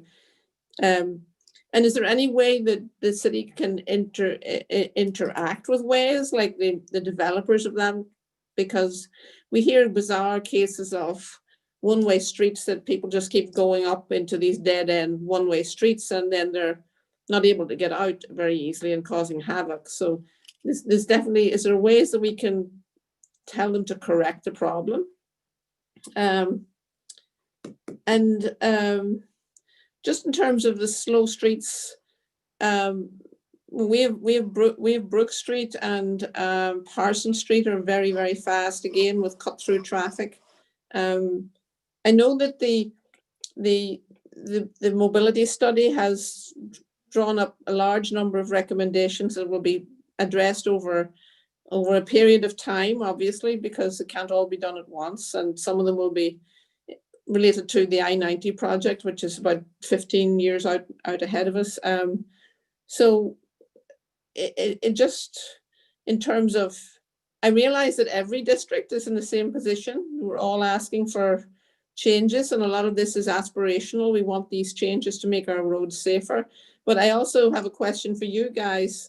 You know, this seems to be, we need to maybe put more money in the budget to help address these things. And I know you folks are probably going to be coming to ask, but you know, in terms of balance, in terms of really making some of these things happen, we might actually need to put our money where our mouth is and start to put some more money into the situation so that we really can make our streets safer. That might be a question for Madam Chair of the Ways and Means Committee, but yeah, those are really my comments and questions. You know, Ways is really causing havoc out here, to the point that some residents are taking the law into their own hands and creating little roadblocks and doing mischief to try and stop it. But oh yes, the other thing you mentioned was the EMS has a record if they attend to an accident, that there's data on that. Is there any way that we as councillors can get access to that data and just have an idea of what sort of, how many crashes or incidents that an EMS ambulance has had to attend in our districts, just to get some idea of the location and the incidents, the frequency of these accidents. That's all for me now. Thank you. Absolutely. Councillor, I'll respond if I miss things, just remind me. And Mary, Commissioner Vinny, feel free to add in. First, on the data side, the data is all at boston.gov/transportation vision-0. And I'm fairly certain the raw data might be on our data portal. If it's not, I imagine that we can actually get that if you're addressing that piece. But it is mapped and is charted on the city's website. Again, happy to share that link afterwards. And that is data that is pulled from EMS. On Waze, we do have a partnership with them. They actually there's a sort of a consortium of cities that they work with. There are, if I am not mistaken, some visual cues in the app about the speed limit, but I think that your point is well heard and well taken. That maybe we can push Waze to make that more of a visible part of their app if it is not already. And then similarly to think about how do we, to your point and to Councillor Bach's point, and frankly, many of you have raised, are there ways that we can encourage the Waze developer team to optimize not necessarily around the shortest trip by time, but the optimal trip for a city and its constituents. On Alston, Brighton, and some of the specific projects that you mentioned, I think that I'm very glad you raised that because it is sort of a whole, to Councillor Bach's point, sort of another way in which we are identifying these spot interventions. And as you mentioned in the AB mobility study, we have documented a whole set of those, and we'll be working on those over the course of the next year. It's those studies coming out of the BPDA, which has also driven things like the changes that are coming to Eggleston Square and the community process that's happening there, to some degree the work that's happening in Mattapan Square, the work that's happening right now in Nubian Square that the council president referenced, and other sort of neighborhood interventions that are a little bit different than some of the programs which I outlined. Mary, Commissioner, what did I miss? Just wanted to add on that last piece that, for example, Councillor Braden, we met with the BPDA team. That's, in fact, we were involved from the very beginning with the Austin Brighton Mobility Plan. But more recently, now that we've collectively finalized the recommendations, we sat down as a team, our engineering, our planning folks, people at Public Works with the BPDA planners, and we've prioritized all those recommendations. So for example, you mentioned the Washington Street project between Com Ave and Brookline. That's in the first list of priorities for the neighborhood, for example. So there's a lot of collaboration, but as Chief Osgood mentioned, that's another kind of arena, all the plans that are being done by the BPDA in collaboration with the Transportation Department. That's another area through which we are identifying priorities. The data, if you just Google Vision Zero Boston, Councillor, that website should pop up, and you'll be able to go to the exact EMS data that you're looking for on the website. It's pretty up to date. Thank you. That's very helpful. That's all I have for now, Mr. Chair. Thank you, Councillor Braden. And then Councillor Mejia, then I'll ask my questions and then we'll do a second round if necessary. Yes, thank you. So I do have a few questions. Just curious, how do constituents currently report problem area intersections and crossings? What does the city how does the city work with constituents to design streets that are safer for pedestrians? Like, I'd love to know what your engagement process looks like. And if a pedestrian is injured or killed as a result of poor designing on behalf of the city, how do we reconcile that, if at all? And I'm curious to know what neighborhoods receive the most complaints / attention when it comes to pedestrian safety issues. And how are we using the problem of designing more pedestrian-friendly streets to activate community partnerships and to employ minority business owners for the purpose of constructing safer streets? Do you want me to call you out, or who's going to answer those questions? I can start up, and then Councilor, I appreciate those questions. Again, if I miss some of them, please feel free to let me know. So the principal way that we hear from constituents about requests to make interventions on the street is through 311, whether that is through the website, by people calling the 24-hour hotline, or through the mobile app and letting us know that way. To your point, though, that is one of many channels. The council itself is another way in which we obviously receive a number of those requests. And then also through sort of various community processes like the Alston Brent mobility study that Councilor Braden just referenced, and other sort of community planning efforts. All of those things sort of help inform are all channels for us to be able to hear from constituents. That data is really important to us. That information is really important to us, as is sort of the data around where crashes are happening in the city, and both those things inform our work. On the engagement process, I would say over the course of this year, and with great credit to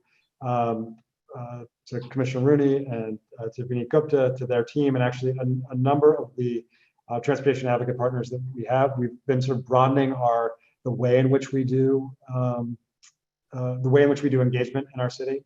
Some of it is about physical changes on our streets and making them in a pilot fashion. So I think of Cummins Highway. So Cummins Highway, the stretch that has been in the capital budget as part of the overall redesign and reconstruction of Cummins Highway. There had been a public conversation about what would happen if that goes from 4 lanes to 2.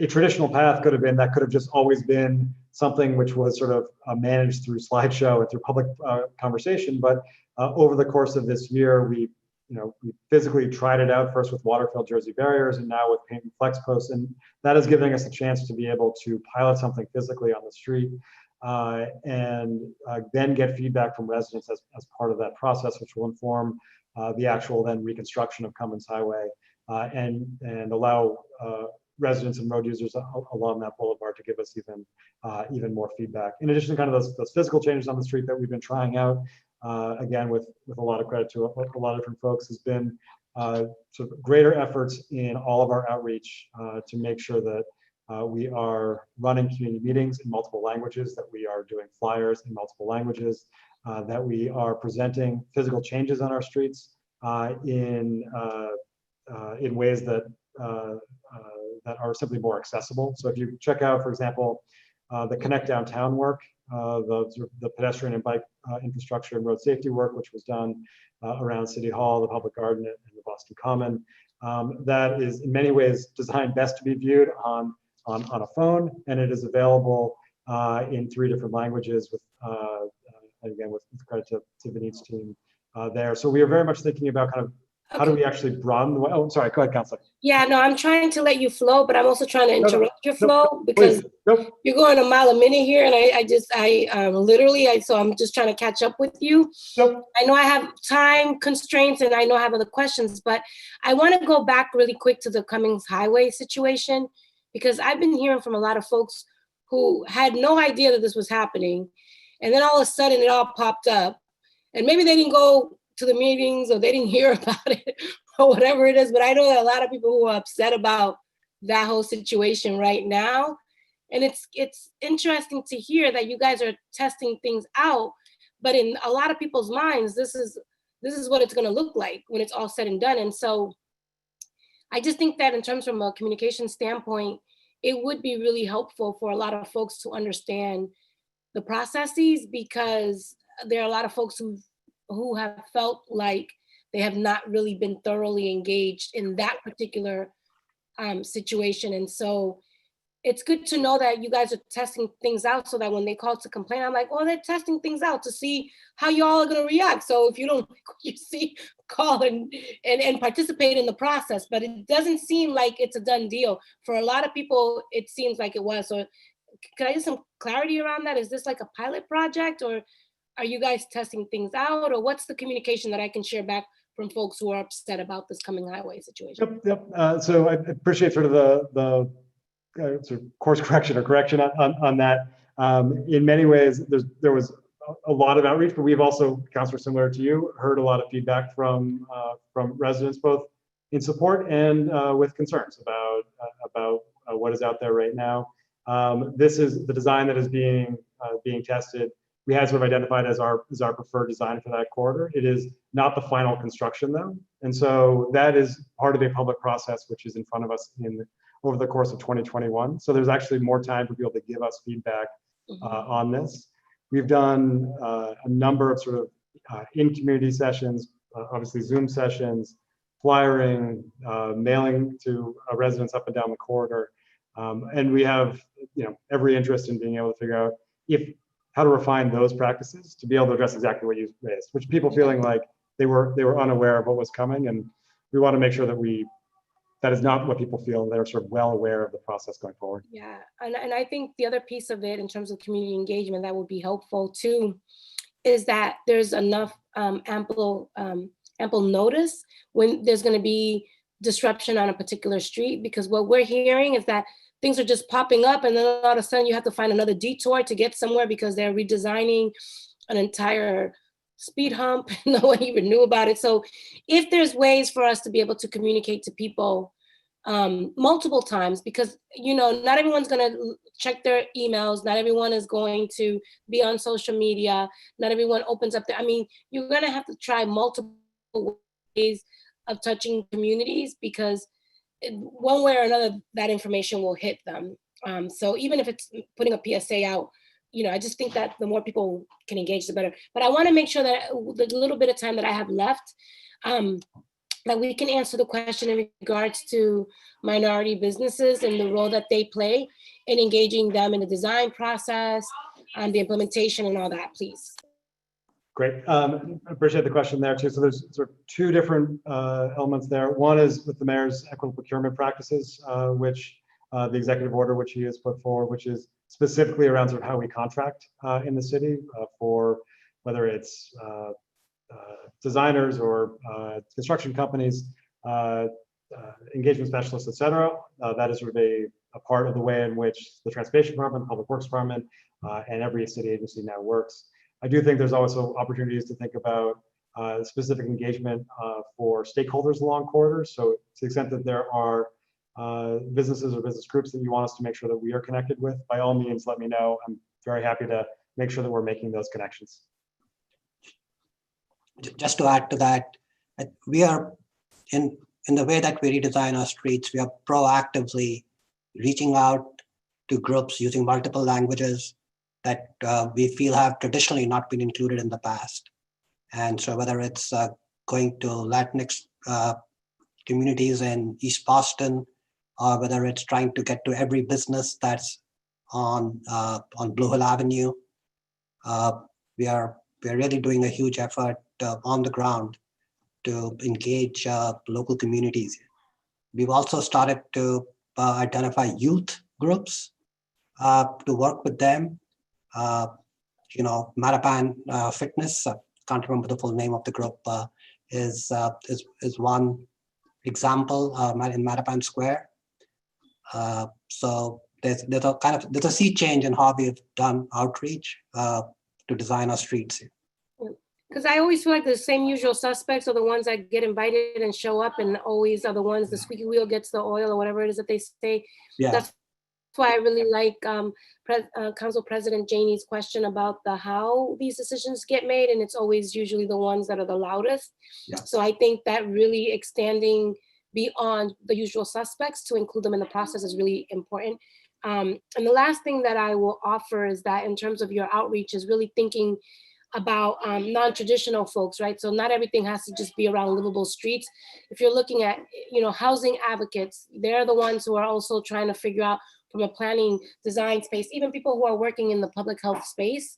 I think that your partners, I think you have an opportunity to build alliances with other folks who are doing work that are deeply connected to what you're trying to do and engage them. Because I think what happens is that most communities, everybody's fighting around violence prevention, or they're fighting for housing justice or education, but we rarely create opportunities for us to have one conversation to see how all of these things are interconnected, right? So if kids who are afraid to walk to school or are afraid to ride the bus because of violence, you can link up with folks who are doing violence prevention work and help them understand how safe, livable streets impacts them too. And that's the question that's what I opened up with earlier, is really thinking outside the box and how do we open up that tent so that you all are not doing these conversations in silos.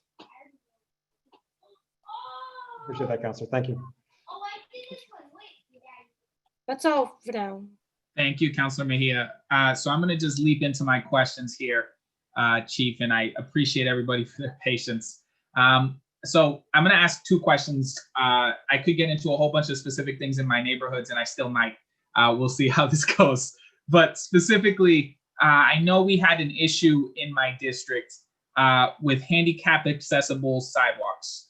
And this was very early in my time in this position. And we called over to try to get it. And we were told that the list was about 21,000 streets deep. And when we asked, well, how long is it going to take for this elderly couple to get this sidewalk in my neighborhood? We were told, well, we get about 1,200 done a year, which would put that to about 15 years. That sidewalk would be a teenager. It was brand new. And so I guess the question is, you know, when we come to handicap accessible walking, this is part of like public health and pedestrian safety. This is a major issue for me. I haven't had a chance to really jump right into it eventually, but this is that chance. What is that one accurate, that the list is about 21,000 deep, give or take, and that it takes about, that we get about 1,200 done a year? Is that accurate? I can get back to you on sort of the full number of non-compliant or missing ADA sidewalks. I can get back to you on that. The 1,200 a year, this year is obviously a little bit anomalous in terms of what our construction has been. What we bid this year was with the expectation of having 1,200 pedestrian ramps be completed. In fact, in part of the budget in FY21, we actually increased the amount of money going to ADA sidewalks. And there's actually a new position within the Public Works Department that we'll be filling, which is an ADA coordinator, who's really focused essentially on how to have more, to be able to accelerate our work around accessibility and to think about the prioritization process. Because underlying your point, it is going to take us a while to be able to fix every non-compliant sidewalk in the city of Boston. And we want to make sure that we've got a strong process for how we do that and to accelerate our work, in that time. Thank you. And so for confirming that, and obviously I'm aware COVID has made all these numbers a little different. In terms of tracking data, I know that the city, even before I was a counselor, made a very big deal about tracking how many potholes were filled, tracking how many requests are made. But I can tell you as a counselor, one of the more frustrating experiences I have is, you know, other than COVID-19 related needs like housing needs or food needs, traffic safety and street bumps and pedestrian crosswalks and these kinds of things are like the number one thing we get called about. And generally speaking, the process looks like me advocating with the BTD to do it. I know somebody takes it down, but I have no idea what the process is in terms of how long it's going to take to get seen. I have no idea where that particular case is on that list. And so it creates a situation where when I'm speaking to constituents, there's this disconnect where they've told me about this urgent need that they've had. And as some of our public testimony has said, they've had for years, in some cases a decade plus. And then I'm saying, well, okay, I gave it to them, you're on a list. And so, you know, that list, is there a way to make that as public as our successful potholes so that we can say, look, this is the list, this is the number of folks on it, this is just what it is, rather than just saying, I got to track down, you know, Chief Osgood to figure out exactly where this particular job is. Is there any ability to create a dashboard for sort of that? Because I assume it exists. And so I would just like to make that public facing. Is that possible? It's a great question. I think we can do two things, and Commissioner and Vineet, tell me if I'm off on this. One is sort of just generally making it clear kind of the additional work that has gone in. Where are the radar speed feedback signs? Where are the raised crosswalks? All of those pieces. That is sort of one piece. Councilor, I appreciate that you're sort of the higher priority in some ways is what are the outstanding requests that need to get done. That is actually the focus of the other piece that is new in our budget, which is this sort of 311 council request set of interventions. I don't think we would right now be able to give you, I'm sure that right now we could not say, here's how long it will take us to get through that list. Over the course of the year ahead, we are going to be, as Vineet mentioned, we are actively sort of staffing up and bringing on support to be able to help us get through that list as quickly as possible. We'll know more over the course of the construction season ahead of us, how quickly we can get through that backlog. But we can, I think, and Commissioner Vineet, tell me if I'm off this, but we can find ways to potentially make that a little bit clearer about the where requests are, how those requests are being prioritized, et cetera, as we get into the work over the course of the winter. Commissioner Vineet, does that sound right to you guys? I would echo that, and also mention to you, Councilor, that over the last several months, we've actually been able to make a lot of progress on reducing the number of 311 cases, and a lot of the cases were duplicates and things like that, or the work had been done and hadn't been closed out appropriately. So we've made a concerted effort, especially in the last several months, to really focus on getting those older cases completed, getting back to constituents, making sure that we are communicating back to the individual that has obviously waited a long time for answers or to see some results. So we'll continue to focus on that. We've made progress, but certainly there's more we can do.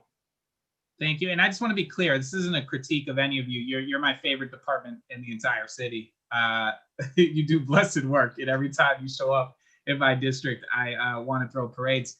But I'm just trying to make sure that in terms of the phone calls that we get, because this is the number one thing, I can't stress this enough. I have put in, you know this, Chief Osgood, I've given you lists of pedestrian crosswalks, of hot spots, what's going on with safe streets. There's always this request to have information, and it creates a little bit of a black void that I think makes it so that people impugn what's going on your end, when really what it is there's this big backlog and this big demand. And I think it would make it much clearer for everybody if they just see what that looks like, rather than, you know, not seeing any of that except just what you've already done. And so that's just my suggestion, because I think you do great work. I'm aware that there's just not enough hands and resources and things going on. And I'd like to change that. But, you know, I recognize that that's something you're up against, not something you're doing. And so the only project that I will use this time now to speak on is the Father Hart Bridge. It's been blinking lights for like a year. I know that Eversource is part of the issue here. Verizon is part of the issue here. It's third-party contractors, not the city per se. But can we just explain to me so that I can go and advocate to who I need to advocate as loudly as I need to advocate to get that done, where these holdups are, where these hangups are?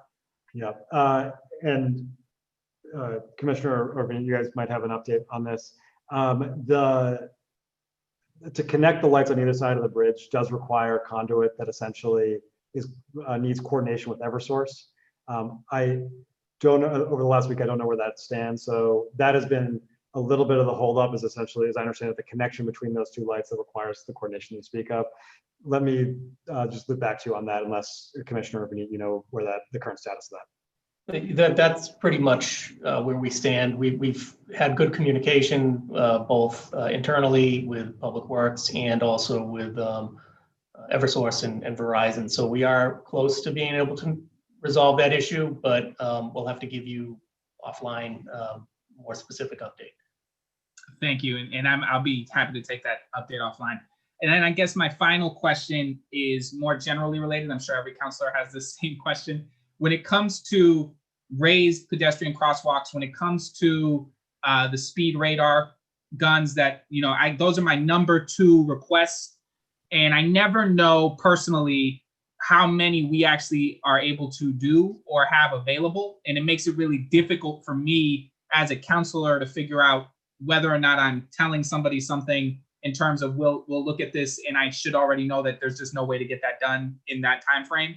Yep. Or if we're able to actually get these, how accessible these things are. So those two things, in terms of traffic, pedestrian safety, the radar comes up all the time, and crosswalks humps come up, but I like raised pedestrian crosswalks. But the question is how many of those do we have available for the city in any given year? Great question. One of the things we actually did related to your first question of kind of the looking at the outstanding requests that we have is look at what are the interventions what are the intervention types? Speed humps, radar speed feedback signs, rectangular rapid flash beacons, et cetera. And where do they make sense, and how long does this essentially, what does it take for us to implement them? I think that's one of the things which we can probably make that toolkit sort of more visible, to your point, to make it clear where do those things, where would we deploy them, how long does it take us to deploy them, et cetera. There is a pretty significant difference in where they would be used, how they'd be used, how quick they are to deploy. So a radar speed feedback sign is, in general, like most signage changes, fairly quick to implement. A raised crosswalk often requires far more time and because it may impact the drainage of the street, which may require some much more significant excavation. Speed humps are somewhere, to some degree, somewhat in between, also requires engineering analysis and is used really only on streets that have low or no slope. And so there's a set of criteria that we would use for each of the interventions. I think similar to your previous point, though, there's a way in which you can make that toolkit more obvious to the public as part of the overall effort. And I would say also just the criteria that you would look at to make that even a feasible thing, right? Whether or not it's the amount of traffic, whether or not it's the amount of pedestrian traffic, whether or not it's a specific area. I think all of those things would be really helpful for not just me, but for the public on those fronts. I'm gonna hold off until I see what everybody else wants to do for their second round here, and then we'll go to the next panel and release you all. Thank you so much for your patience. I know that Councilor Janey, I believe, wanted a second round, President Janey.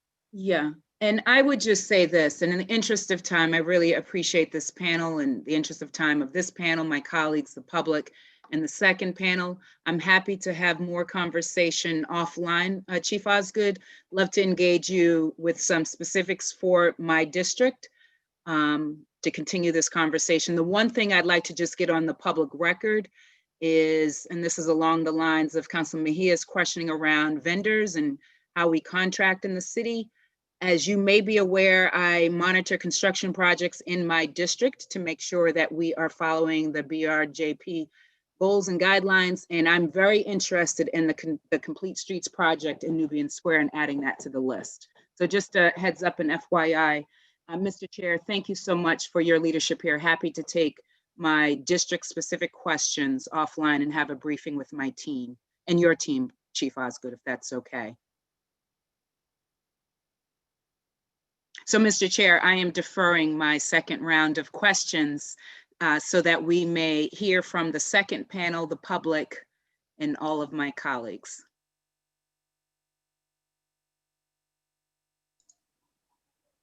I'm good, Mr. Chair. If we want to, yes. Councilor Flynn, I think you also suggested you might need a second round, but are you okay?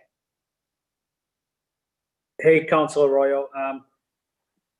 In the interest of time, I do have specific questions in my district, but I'll send them to Chief Osgood and Commissioner Rooney over email.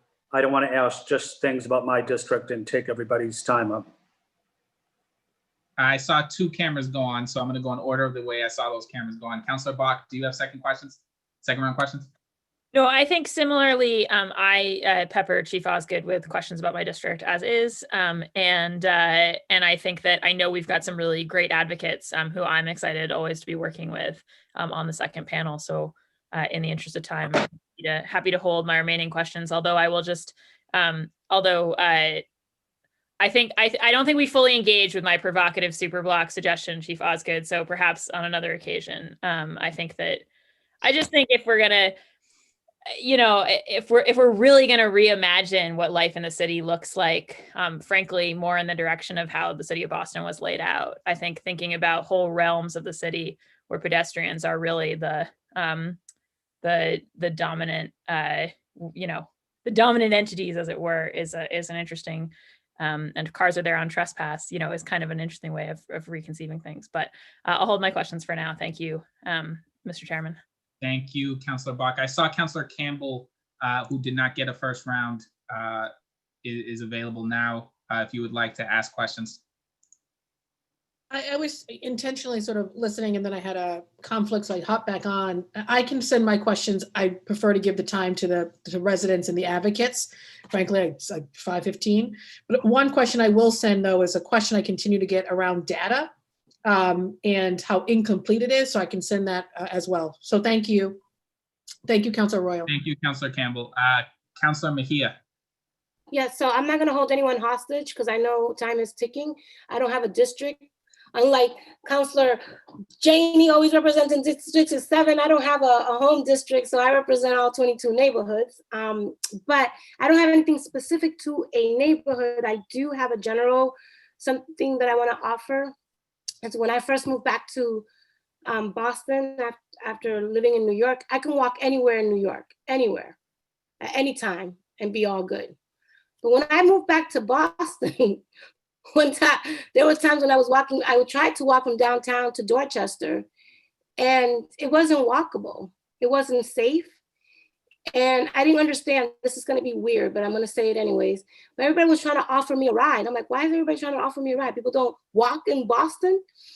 And a friend of mine said to me, it was dangerous to walk in Boston. This is a little bit TMI, but you know, I just think that we need to talk about safety. I think we need to be really mindful about the fact that we can design things as much as we want, but if we're not creating the environment where people feel safe to walk, where people aren't gonna think that people are being solicited by walking down the street, down Mass Ave, right? Like all of these things, there's a lot of stigma around walking in the city that we need to talk about. And this is not gonna be talked about in this hearing, but I think it's something for us to really pay attention to, because no one's gonna walk in a city that doesn't feel safe. Thank you, Councilor Mejia, for that. Councilor Flynn, I know you have one thing that you wanted to ask.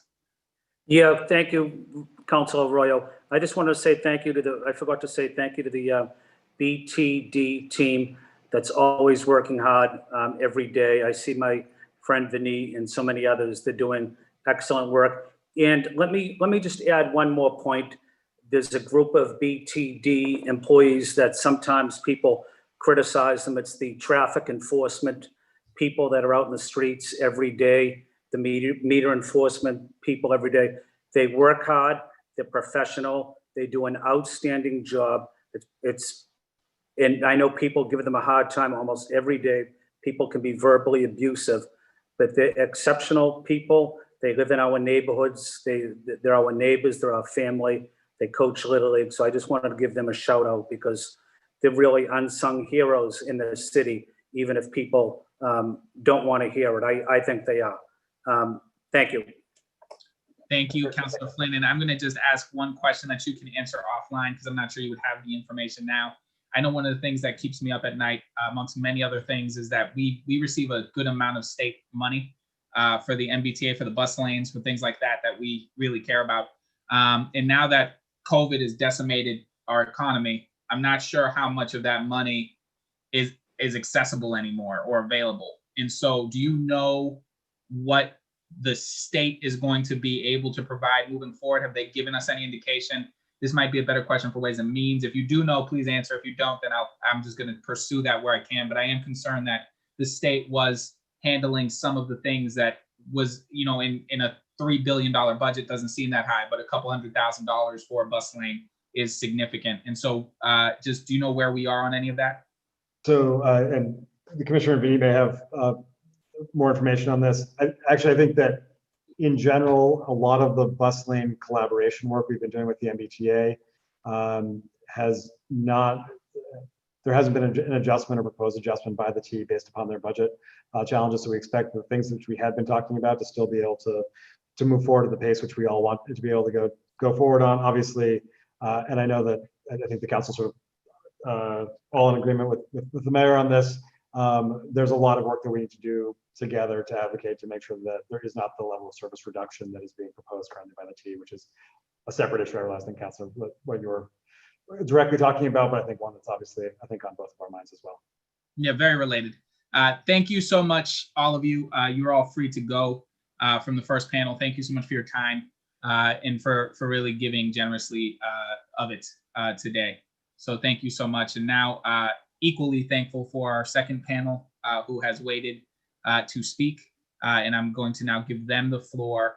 And I just want to make sure we're clear. Brendan Kearney, who's the Deputy Director of Walk Boston, Christine, and please correct me on these names. It's very important to me that I get names right. Christiana Lechusa?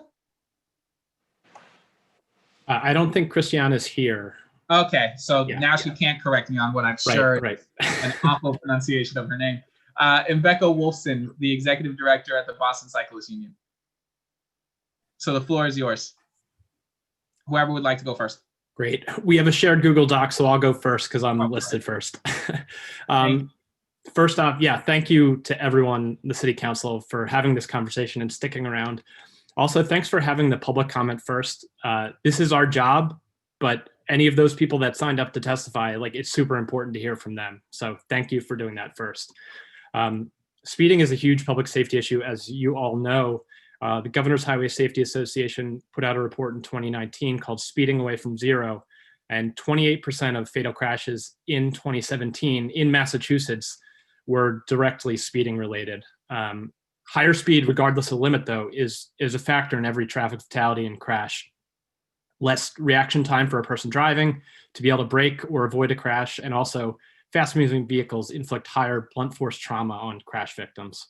So even though traffic volumes have been down during the pandemic, there are still increased rates of speed on the streets. Councilor Flynn already identified here a number of the fatal crashes, as well as crashes where people drove at high rates of speed into immovable objects.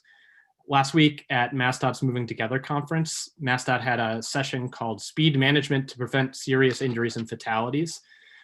It's a research project they're doing. They're committing resources to study how speed limits are set for clarity to users and designers, and that MassDOT is moving towards basing it on context, meaning we could have slower speeds around places that there are many people, from main streets districts to schools, senior centers, transit stops. I would implore Boston to get to the front of the line on this. This is big. You know, the 85th percentile has been the rule of the day for a long time. So it's great that MassDOT is going in this direction. I would, implore Boston to, applaud this and, encourage it, because that has really been hamstringing a lot of the efforts that the Slow Streets is trying to do. Councilor Bach mentioned systems fixes, so I'll try to frame some of my comments that way. I agree wholeheartedly with her suggestion on improving signal policy. We need to improve the signals so they prioritize vulnerable road users, especially people walking, and give consistency from intersection to intersection for everyone.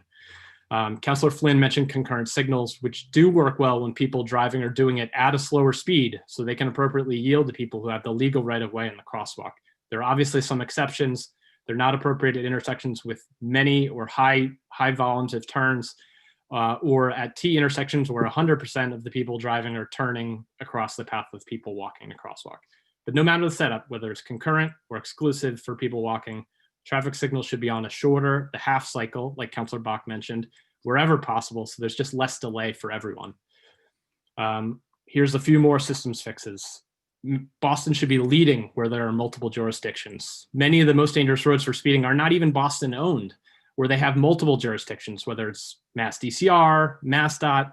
Be great for the city of Boston to take the lead to advocate for changes and lead on some of these mixed jurisdiction places, get the stakeholders to the table and make safety changes. Becca's going to share a little more on that. The next thing is we really need good data. Thank you for highlighting that, Councilor Campbell. Boston Police should be fixing their database connections so they're automatically sharing crash data reports with MassDOT. That still doesn't happen, though we've all been talking about it for years.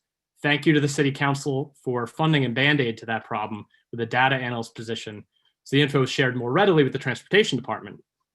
But the systems fix is get BPD's crash report system to connect directly to the state system. Police reports have way more info than the EMS crash data that can be shown on that Vision Zero crash map. And this can possibly qualify the city for more funding programs to fix dangerous streets. Going on data, one of the commentators, Matt Lawler, mentioned concerns around increased officer enforcement.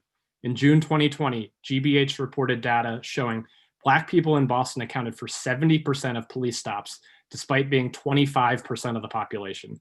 Nationally, Black people are twice as likely as white people to be pulled over for traffic violations, and Black drivers are 4 times as likely as white drivers to be searched. This is not just a concern for people driving, though. Streets Blog reported earlier this year, 89% of people issued jaywalk citations in New York were Black or brown. We don't have the data to even know what extent racial bias is a problem in Boston, though. It's just not there. So we can't look at the data. Infrastructure, though, is not biased. It's self-enforcing, as Sarah Freeman mentioned earlier, and it has proven effectiveness. Another data systems fix. We'd love to see data from those speed feedback signs. Is there a process for it getting collected and shared? Or is that looked at when a project is going to happen nearby? Is there an escalation or a next step? Meaning, does a speed feedback sign location someday get upgraded to a speed hump if people continue to speed down a street? Like these are ways that we can kind of get a systems fix going there. Finally, I would not be doing Walk Boston justice if I didn't talk about snow clearance at a hearing with the Boston City Council. It's important to show safety for pedestrians that's key year round, from clearing curb cuts to prioritizing the clearing of heavily traveled sidewalks and crosswalks. If sidewalks aren't safely cleared, people are going to walk in the street since those do get cleared. Raised crosswalks are a double win. They can slow speeding drivers and also make it so a curb cut does not flood or freeze. Last thing I'll say is, Councilor Mejia, I agree there needs to be more overlap between development and transportation. Urban Edge, Jamaica Plain Neighborhood Development Corporation and the community builders are redoing the Mildred Haley apartments. And I recently met with them through an invite from Carolyn Royce and the Eggleston Square Neighborhood Association and JP Neighborhood Council during one of their existing meetings, and offered suggestions that a new 4-leg intersection at Center and Lamartine should include a raised crossing on the Southwest Corridor and a real safe connection for people using that path. They already have great plans for better connections to the Southwest Corridor from the site and fixing access through the site. But I agree, there needs to be a lot more conversation between groups like that. So, Becca, I'll turn it over to you. Okay, great. Thanks, Brendan. And thank you to all of the council for holding this hearing, for listening, for sharing your concerns, for asking such great questions of the staff. And thank you to the staff who are here listening and taking notes and taking the charge forward. I'm Becca Wolfson. I'm the executive director of the Boston Cyclists Union, and we work, with all sorts of partners to not only improve safety for people who are biking, but for people who are walking, using transit and driving as well. A safer street for one mode is a safer street for everyone. And first, I also want to acknowledge the fact that there was a fatal crash last Tuesday that took the life of Virginia, or Jenny Chalmers. I know President Janey, you mentioned that. I know the Boston Teachers Association, Teachers Union, her school community where she was principal, so many on the council and in the city and BPS are grieving that loss. And we feel that deeply as well. And I'm sorry to everyone who misses her. The truck could be that the crash involved, or the response could be that the crash involved a truck and there's nothing that safe infrastructure could have done, and blame it on the truck and the driver. And the fact is that more than 60% of the crashes where cyclists are killed in the Boston area do involve large trucks. And while there are more steps that the council and the staff can do to pressure legislation and other measures that can make trucks safer in this region, the fact still remains that separated infrastructure, separating vulnerable road users from heavy vehicles and speeding cars, makes everyone infinitely safer. So I just want to be sure that the conversation doesn't diverge from infrastructure and go to the truck infrastructure.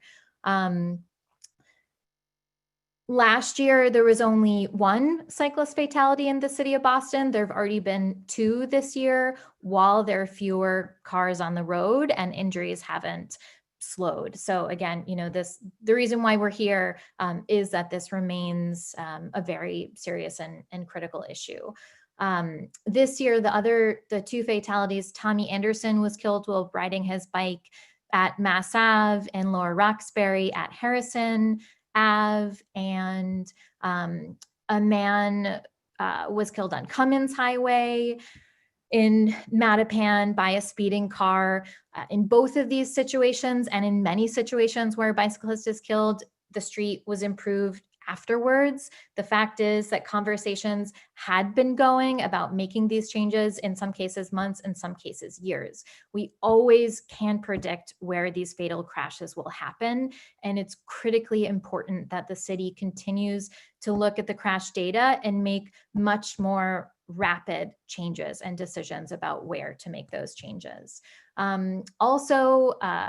This year, over the summer, a man named Darrell Willis was killed in Harvard Square. And one thing that's unique to all of the 3 folks who were killed this year, the 2 in Boston and the 1 in Cambridge, they were all people experiencing homelessness.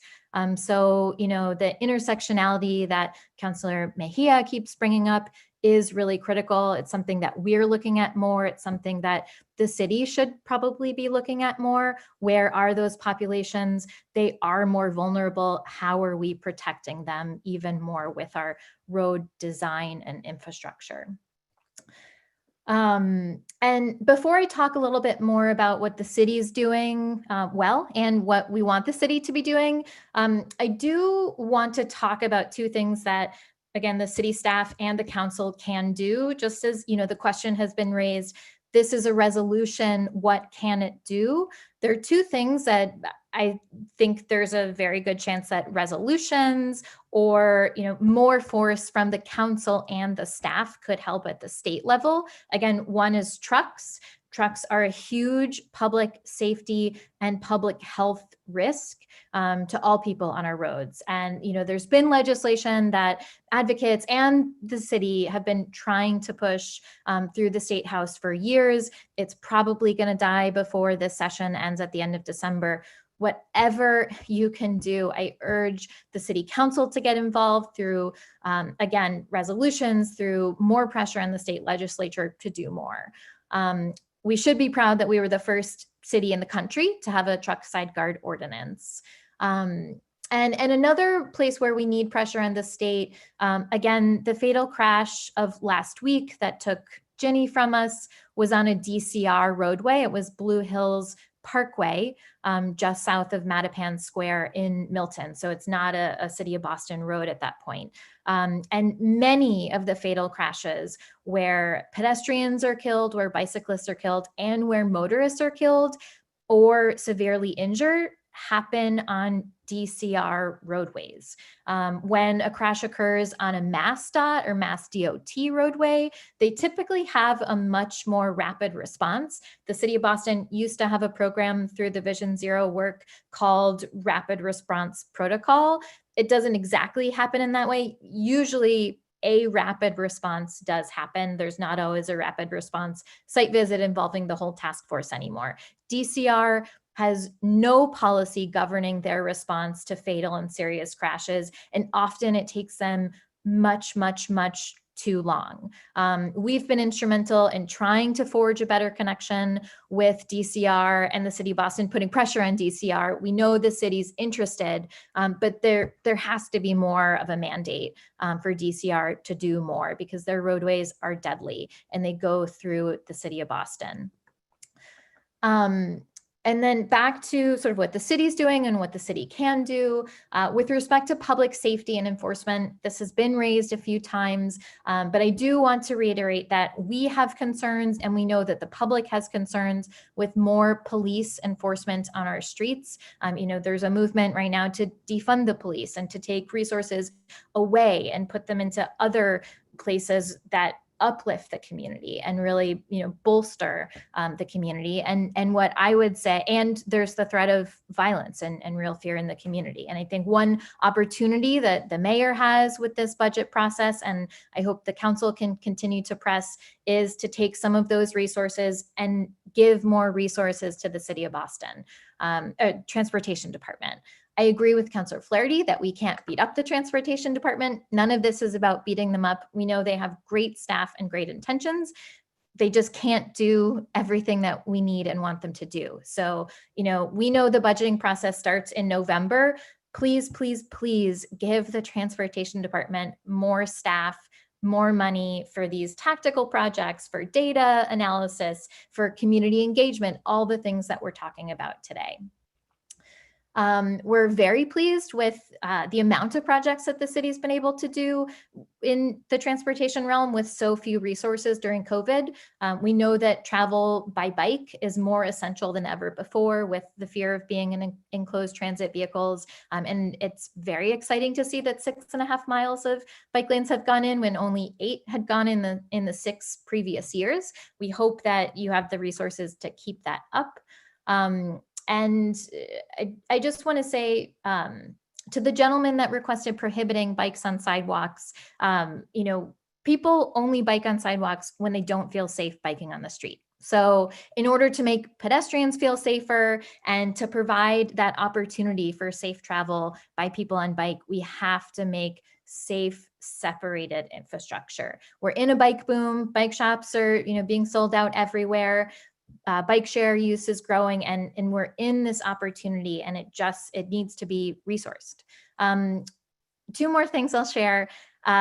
Is the pent-up demand is also shown in a recent study by A Better City of 4,200 employees. One of the takeaways was that people want more opportunities for biking. It showed that 10% of respondents who don't currently commute to work by bike would if there were dedicated off-street separated bike lanes. And only 4% of respondents biked before the pandemic, but 8% would like to bike after when they start getting to work. They need those safe spaces to ride. And the last thing I'll say, as far as systems change, I'd love to know what the internal processes are for deciding what type of treatment happens. I'd love to see a place where only separated bike lanes get added. And the standard is the protected bike lane wherever and always when possible. In Preble Street in South Boston, and Councillor Flynn, I hope you can get involved and advocate for this. There are buffered bike lanes that are slated to be installed this season, but there's space for a 5-foot bike lane and a 3-foot buffer in between moving cars and parked cars. That's the amount of space you need to have a parking protected bike lane. So that is the standard. You have the space. Why isn't that what's happening? And again, Councillor Flynn, we know there are many, many, many people who bike in that area in your district. They all hope this change can be made, and we hope you can be an advocate for that too. So thank you very much again, everyone, for being here, for listening, for championing all the residents who want to see safer streets in the city. Thank you both so much for a very detailed, very precise opening. I really appreciate that myself. If I can now go to the lead sponsors first, which we can begin with Councillor Flynn, followed by President Janey, followed by Councillor Bach, and then I'll go back again in order of arrival. So Councillor Flynn, the floor is yours. Thank you, Councillor Royal. Thank you to the panelists for being here, and thank you for the BTD team for staying on and listening to the comments from the panelists as well. So Brendan, I was going to ask you, you're advocating, and I agree with you, if there is a automobile accident, if there's a vehicle involved in an accident with the bicyclist, pedestrian, you're advocating for some type of investigation, but also that there would be paperwork submitted, there would be an after action report, and that the public would be notified. That's what I wanted to work on as a city council. But is that what you were advocating for as well? I think Becca might have mentioned, like with the rapid response site visits. Is that the type of thing you're talking about, Councilor? Yeah, right. I think if there is an accident in the city, that there should be an investigation done regardless of, even if there was no injuries, but let's learn from that accident, or let's learn from that crash, and, notify the public about what happened so that we can be aware and prepare for those types of situations. I just wanted to see what your thoughts or Becca's thoughts on that were. Thanks, Councillor Flynn. I guess what I can say is, again, we serve on the City of Boston's Vision Zero Task Force, and there used to be a Vision Zero rapid response site visit after every fatal crash. Those, I think, are happening to sort of some extent now. The advocates at least don't get the invite anymore. But I also know, I think the Boston Police really have to be there to provide crash information that isn't otherwise available to the transportation team. And they stopped attending those. It sort of coincided with the transition of the representative from the Boston Police Department. And so there wasn't really someone who owned that. And so without that crash information, it didn't really make sense for those to happen. Since I believe Kaylee is the name of the new Boston Police Department person who comes to the task force meetings, she's supposed to have better access to the crash information after they occur. I don't know if that's happened in practice and if those rapid response visits are happening. Again, we haven't been invited to those. Right. So. I think it gets back to, like, the system fix is, let's fix those police reports, because right now, like, everything lives in a narrative block, which includes like personal identifying information for the people that are involved in that crash. So the police would have to have someone redact all that information before they're able to share it with Walk Boston, with even the transportation department. So the problem is that stuff shouldn't live in the narrative section. It should live in the name field. It should live in the age field. It should live in different things that you could just exclude and not pass along.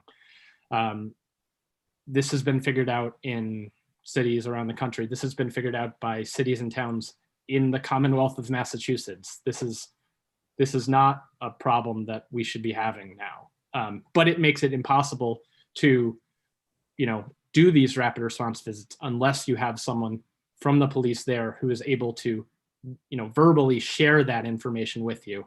And that's kind of why those stopped, because, someone from the Cyclist Union or Walk Boston would be showing up with people from the transportation department, with people from the Boston Public Health Commission, and we would then be literally looking at the Boston Globe on my phone for what was reported in the news for that crash, and asking people in or around the crash site saying, do you know what, there was a crash here the other day? Can you tell us more? Can you also tell us about how this intersection normally functions for you? And we got a lot of good information from that, but it's not the police report.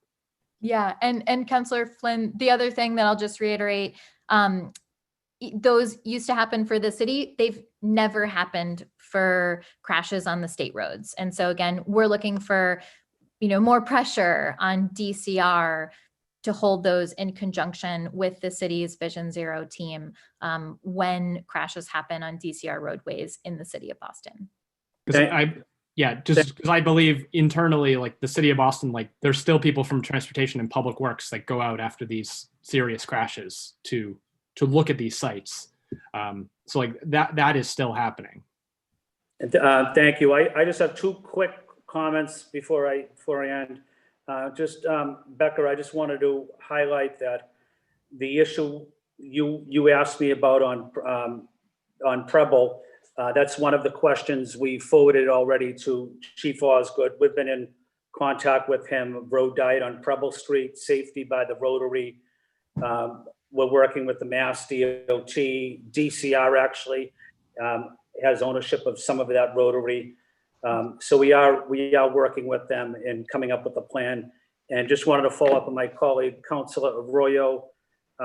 Pedestrian access for persons with disabilities is something that's very important to me. I work closely with Councilor Mejia as Vice Chair of Civil Rights. She's the Chair of Civil Rights, but that is also a civil rights issue. And I know Chief Osgood works frequently with Commissioner McCosh at the Mayor's Commission for Persons with Disabilities. But I think that department, Mayor's Commission with Persons with Disabilities, would play a critical role in pedestrian safety in our city. And I know BTD is working with them, but they would have a lot of good input and advice as we move forward. Thank you, Councilor Arroyo, and thank you to the panelists. Thank you, Councilor Flynn. President Janey, the floor is yours. Thank you so much, and I'll try to be very brief. Many thanks to this panel. It's good to see the advocates on the call. And thank you to the earlier panel who I see is still on this call. I kind of have just 3 points. Someone mentioned in the earlier panel, snow removal. No, on this, in your opening here. So thank you for that. I think it was you, Brendan. This is a huge issue. I get calls all the time from constituents about this. I have discussions with my mom about this all the time. She is one of the pedestrians that will walk in the street because the sidewalks are not clear.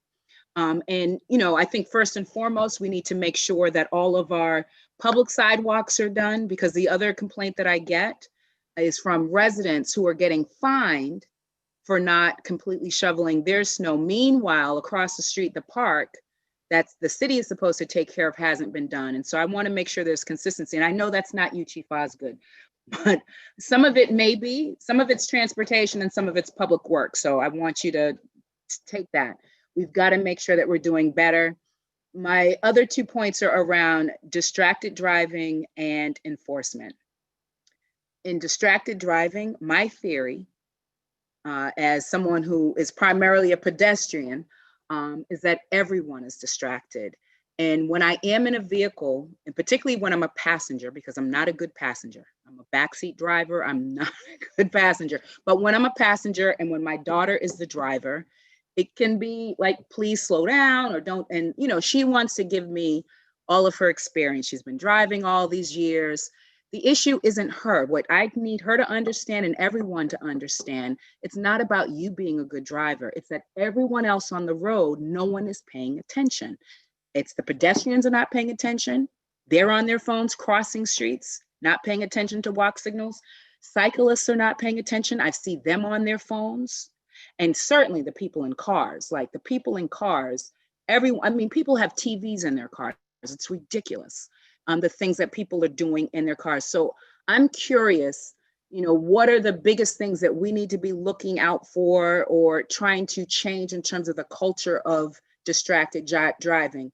And then on the enforcement side, I agree wholeheartedly with the last thing we want to do is to give one more responsibility to police officers around this. Right now, it's currently their responsibility.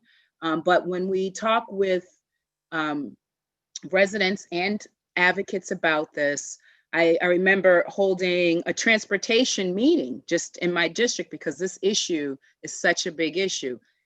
If we're talking about development, if we're talking about housing, transportation, parking, how we use our roads always comes up.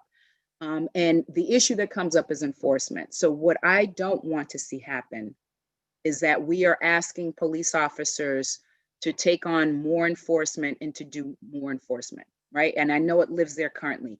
What can we be doing? How should we be reimagining traffic enforcement in our city that does not involve public safety officers? How do we keep our public safety officers and police officers focused on solving crime and keeping us safe in the city? And I know this is a safety issue when we're talking about pedestrian safety, but you know, the report that you cited, Brendan, with 70% of the stops, or not stops, just interactions with folks in our city, Black folks, even though we make up only 24% of the city. So that's a real issue. It's something that I think we are all trying to rethink as we reimagine public safety in our city. And I'd be interested in your thoughts as advocates about how we do a better job as a city of enforcing certain things without involving or asking the police to do that. Yeah, I'll start, and Brendan, feel free to add everything that I miss and more. You know, I'd say one thing that we have been jointly working on with our colleagues at Livable Streets and Mass Bike and all sorts of community groups is automated enforcement. Mayor Walsh's bill for automated enforcement doesn't quite do what we wanted and needed to do. That one focuses more on school bus enforcement, on passing the stop signs and not blocking the box. But a piece of legislation that Senator Brownsberger worked on calls for speed enforcement and some red light enforcement. And it's really grounded in equity principles. Some of our colleagues have shopped it around with the ACLU several times, and they've said, we won't. That was my next question. Yeah. Whether or not Yeah. you talk with the civil liberties folks. Okay, Yeah, great. absolutely. They've said you have done your due diligence. You've come to us, and this was our colleagues at Livable Streets. You've come to us many times. You've taken things into account. First of all, it takes the individual bias out of traffic speed enforcement. And this bill in particular caps the fine, I believe, at $25 or $50. There are diversion recommendations so that you don't have to pay a fine, and all sorts of elements that I don't remember or can recall, but it really does try to think about community safety and benefit first, as well as the benefit of trying to change behavior. It's not about producing revenue. It's not about, getting people's money, punishing that. It's just about behavior change. And that's what's really grounded in this legislation. Again, another opportunity for the council to put more pressure on the state to pass this legislation. The legislation has been talking about, or the legislature has been talking about legislation that would allow speed enforcement for a very long time, longer than I've been in this world. And I think we're this close. We really need this to pass. Another thing too is that street design is self-enforcing. On Cummins Highway, where the gentleman was killed while biking this summer, on American Legion, where there was drag racing is the number one concern of residents who live along the street. Livable Streets canvassed more than 450 people. I think 69% of them said that drag racing was their number one concern. Someone was killed there in a car from someone drag racing a vehicle a few months ago. And so, the road diet on both of those streets, going from 4 lanes or 2 in each direction down to 1 in each direction, creates an environment that's self-reinforcing and doesn't give people that sort of freedom to drive as fast as they want. It's, the environment's different, your space is more constrained, and you drive more carefully. And so the more we allow the transportation department to do these projects where they're narrowing the roadway, they're taking lanes away, people might be frustrated at first, but it actually normalizes. And one thing that I heard in a recent meeting from Jeffrey Alexis from Public Works is that from data they have, I think from American Legion, could have been Cummins, the delay for people in cars after going from 4 lanes to 2 was 29 seconds. So, perception might be, there are more cars than ever before, I'm slowed down, how dare you take this lane away? Because, we perceive things that we feel, but that's why data is so important to sort of counter that narrative. Thank you so much. And Oh, you went on mute.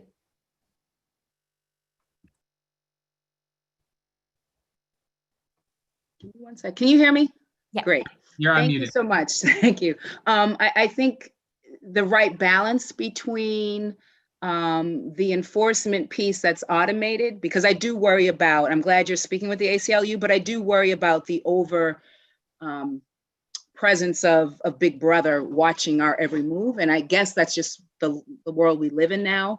So I think the right balance, but I agree on the design piece. So as I mentioned, I think with the first panel, the complete streets in Nubian Square, when you're coming from around the library, as well as coming up Harrison, when those two meet at Warren Street, you're kind of forced to really slow down because the road gets a little more narrow right there at the court and the Boys and Girls Club, and then you can kind of go back up, and it works. So I appreciate your work, Chief Osgood, and I appreciate your advocacy. So let's continue to work together around, and I'm really interested in how we maybe speed up some of this because, you know, I've only been here a couple of years, but this is the same conversation that we're having. And my sense is that there's a lot of good energy and goodwill and political will to do this. So I hear from the first panel, a lot of good work happening and the desire to do this. I hear from the mayor, I hear from the advocates, I hear from constituents, and I hear from my colleagues. And I know it's not always the case where we're always on the same team. And I know residents in particular may have some questions. I know the Blue Hill, you know, dedicated bus lane is raising some questions for folks, and protected bike lanes raises questions for folks who don't bike. But I think there is enough synergy for us to do some good work. And I'd like us just to kind of ramp that up in the coming months and years.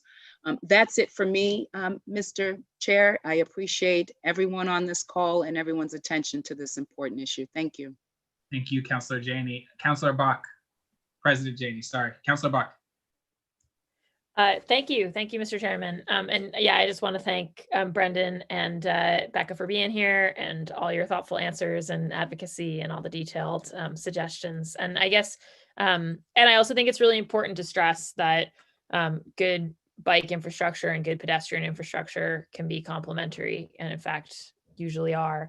I referenced earlier the fact, you know, again, just to Chief Osgood, you know, I think the new bike lanes around the public garden and common, well, I know that for some folks they're hard to get used to. I think that they achieve both some bicycle and some pedestrian goals that we've had for a while in terms of slowing down those streets. I think that, but I also wanted to raise, I mean, I think one reason why it is all the more important for us to think about kind of a network of bike lanes across the city is that, you know, I represent a lot of older, frailer pedestrians. And, you know, and it's both true what Becca said earlier, that like cyclists go on sidewalks when they're afraid of being on roads, and true that we have a bunch of older pedestrians who are legitimately afraid when we've got cyclists on sidewalks, right? And so we've got to figure out systematic ways to get them off and have everybody be safe. And I think that's even more true as sort of e-bikes rise in popularity, right? Because I think the e-bikes, you know, have a possibility to really open up cycling to a bunch more people and be a big part of our climate solution.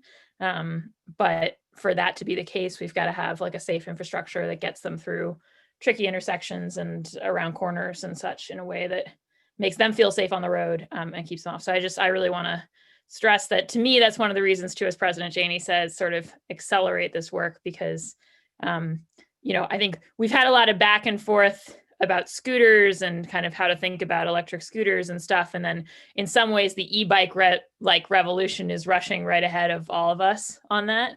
And so I just want to kind of flag that as, I think, an important part of the reason to raise this infrastructure. And I also wanted to thank Becca specifically for BCU's advocacy around the DCR area, like, you know, roads. I have a bunch of them, particularly running through, you know, the Fens area of my district. And obviously we had that tragic crash at the big intersection as you go from Fenway into Longwood. And there's now sort of a multi-year plan for making that safer, but we're not there yet. And I just would say, you know, I think you have a partner in me and in many of the counselors who have those DCR roads, but and sometimes, you know, it's tricky for us to figure out what our levers are. But I, you know, any ideas that you have on how to shift, kind of in the same way that we want to shift systems thinking on the city side, we also want to shift systems thinking about these issues on the DCR side and the MassDOT side. So just, you know, really grateful for your continued partnership on those fronts.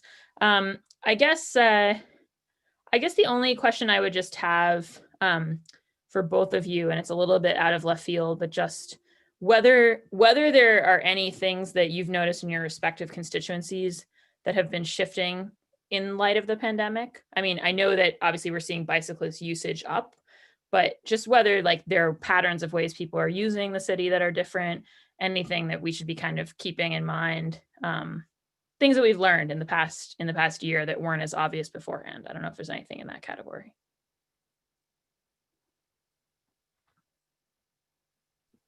I can go first, I guess. I'm sort of thinking off the fly.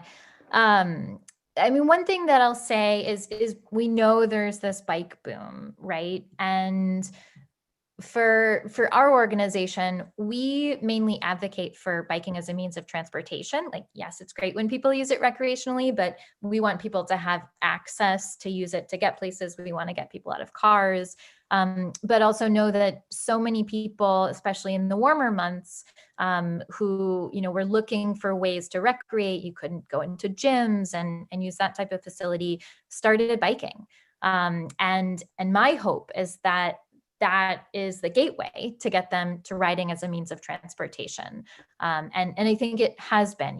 We had people canvassing on the ground around the downtown network since that went in first. And of the people who we talked to who were biking, I'd say almost 75%, definitely more than 50, were new to biking and said, I saw this and I had to try it out. Blue Bikes has done some great data analysis that shows year over year the number of people who are new cyclists has increased by a large amount. So I'd say we have real data that's showing that more people are biking. Again, recreation is sort of a gateway. So I think that means that the DCR piece is actually even more important. People want green spaces to bike in and parks and access to parks. And so if we can get them there on a bike as opposed to a car, that's great. Again, we do know that transit use is down significantly. People are afraid of being in enclosed transit vehicles. And so just allowing them to get onto bikes is a huge opportunity. On the flip side, I'll put myself in Walk Boston shoes. I'll actually say, before the pandemic, I'd say my transportation mode split is about 98% biking, 1.5% bus, and 0.5% commuter rail. Just because I don't have good access to the T and I enjoy biking and I can. But since the pandemic, I've been walking a lot. It's, allowed me just to slow down a little bit. I don't have places that are that far away to get to. So I walk to the grocery store instead of, stop on my bike on my way home from work. And so, I've been noticing when pedestrian ramps are bad and signal timing is bad for the pedestrian experience more than ever before. And I'm sure if we talk to people who walk a lot, they would tell you the same thing. Yeah, I think, building on that, thanks, Becca, for speaking up for walking.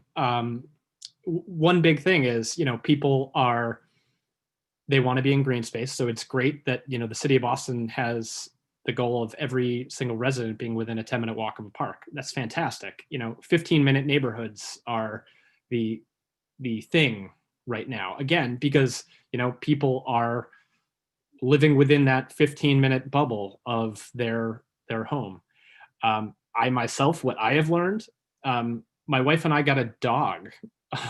So because we're home all the time now. So now I notice how much trash is on the street because my puppy eats all the trash. So that is my observation of the pandemic overall. But yeah, like more and more people are contacting us about signal timing because they're noticing it now and they're going through different intersections in around their house as opposed to just walking down that one street to get to the T, or hopping in their car and going somewhere, or going on a bike and like doing the same commute all the time. They're exploring and finding streets in their neighborhood that they may not have gone on before.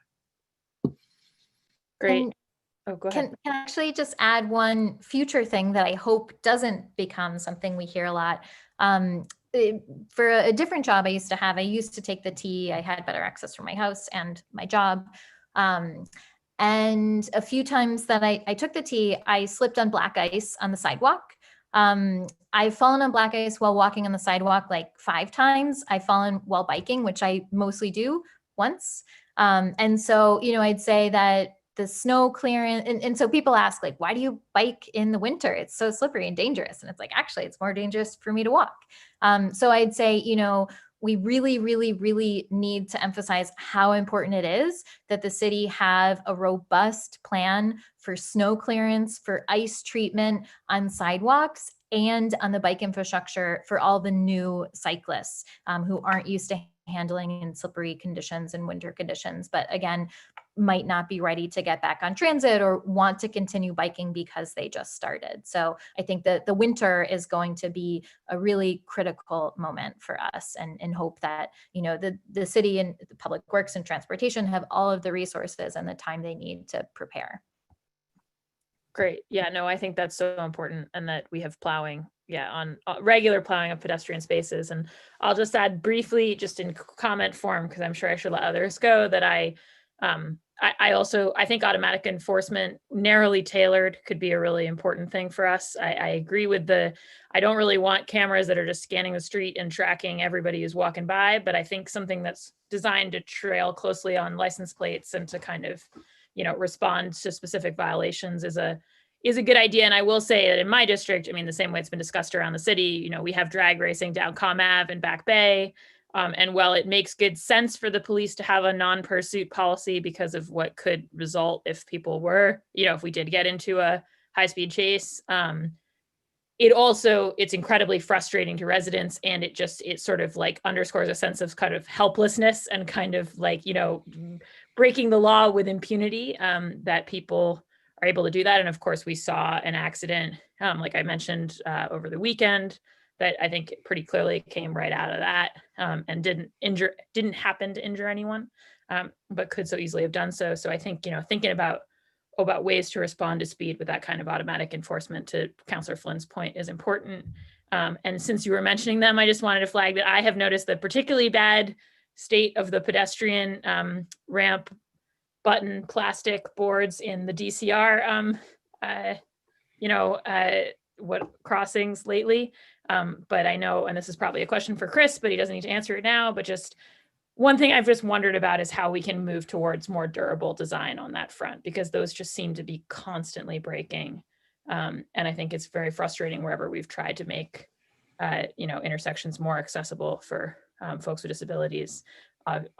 Obviously, if we had raised crossings, we would have fewer ramps to deal with, but we would still need the indication that you were entering the street, and these just, they seem to be wearing very poorly. So those are just a couple of side comments for me. And then my last one would just be, I don't think either of you addressed this sort of issue of beg buttons and whether signals are automatic or sort of by request only, but I know it's something that we, hope to see both a more generous signal policy and also that more generous signal policy be kind of automatic more around the city.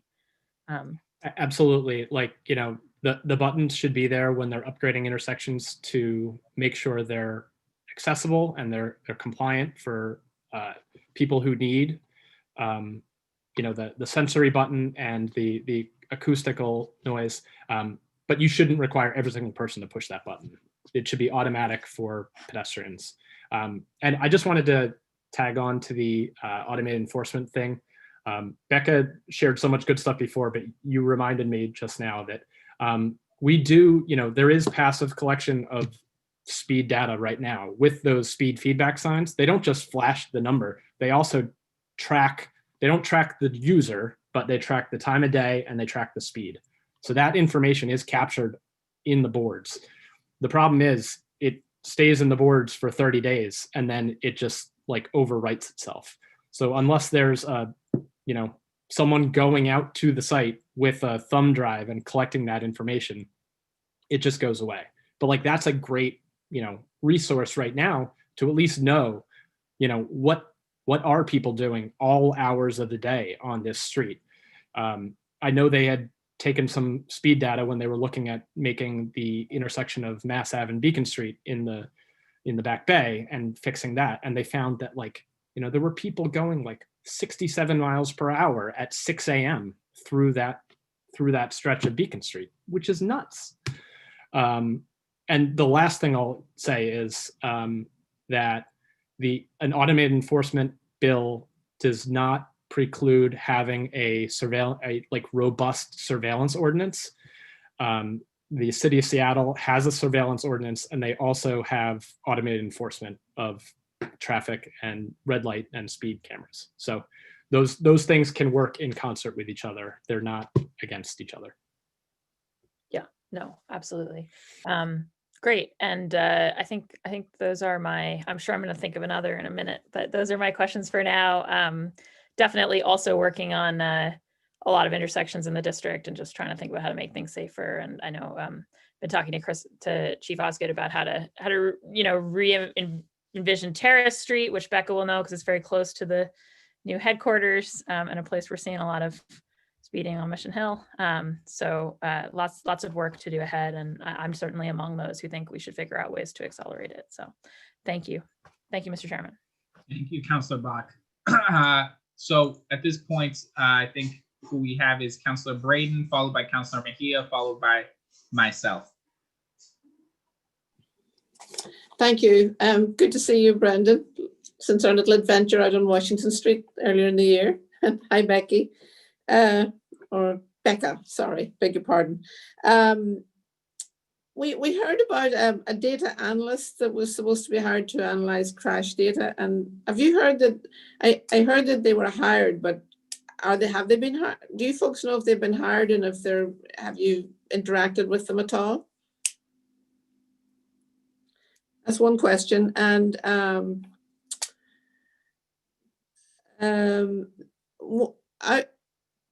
and again, it's another, just to raise your awareness. The Western Ave portion of Alston Brighton's been rezoned at the moment, and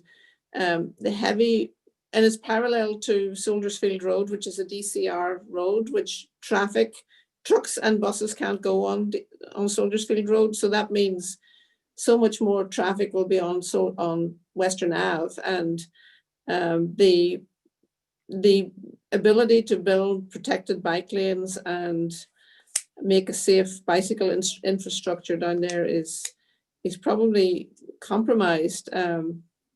So again, it's more of a flag to run it up the flagpole and make you aware of that, because the juxtaposition of Soldiers Field Road, which will put heavy traffic onto Western Ave, and then all the increased development over there, it's going to be tricky. So so really the data analyst was the only question I had. And again, to your point, Brendan, about eyewitness reports, I think as we found out that day when we were out on Washington Street, there was a woman who lived in one of the high rises next to the junction at Egmont, and she came down and was able to report 3 instances where she nearly saw someone nearly get killed 3 times in a row. So having a way for witnesses to report incidents without you having to actually go to the scene of the incident, if there's any way we could have people report incidents, that might give you some data as well. Might not be as reliable, but at least it would be something. Thank you. More statements than questions. Yeah, but the Boston Police did hire that person, the data analyst, and she has been taking part in the City of Boston Vision Zero Task Force meetings. That's very good. Good to know. And has that been valuable for you folks? Like, are you getting good information from that, or you're able to share information? It's data, so Yeah, I would say to this point, meetings have been slightly less frequent, both I think because of COVID and because the city has so much work that they've been trying to do. They're just convening the task force a little bit less. So, I think since she came on, maybe in June, there have been 3 or 4 meetings. Nothing, that's been revolutionary yet, but I'm sure there's a lot going on behind the scenes. So I may not know that it's useful. We may not know that it's useful, but I'm sure if you talk to the transportation department staff, hopefully it has been. So I guess more of a question that they could probably answer. Very good. Thank you. That's good to know. Thank you. Mr. Chairman, that's all I have for now. Thank you, Councilor Braden. Councilor Mejia. Hi, yes, it's good to see you guys. Thank you for your presentation. I have some questions and some comments. One is around in regards to the disability situation. You know, I've heard from a lot of folks who even during the snow plowing, like the bus stops are not plowed correctly, so they can't get on the buses. So let's really be super mindful that not everybody can just walk. There are a lot of folks who are in wheelchairs who are having a hard time accessing our sidewalks. So I just want to like flag that and uplift that as a group of folks that often gets lost in these conversations in terms of walking. I think that when we think about livable streets and people, let's just be super mindful that there's different modes of ways of getting around, that everyone should have a seat at this table and everyone can participate in this conversation. And I think oftentimes folks in wheelchairs are not engaged. So just want to uplift them. And then in regards to people being able to, you know, this goes back to the fact of the matter is that in Boston, we don't have community schools. Our kids are being shipped when COVID, now they're not being shipped anywhere because we're remote learning, but you know, our kids are being shipped from one bad neighborhood school to another bad neighborhood school, right? So they can't skip to Malou and go to school down the street, and they can't ride their bikes to school. So let's really think about this in terms of, you know, addressing that elephant in the room, that it's an aspirational situation, but that's not the reality in the city of Boston in terms of being able to ride your bike or walk to school. That's not the case for a lot of folks. And then how do you partner up with community groups that are doing advocacy around community schools to see you all as partners in this work?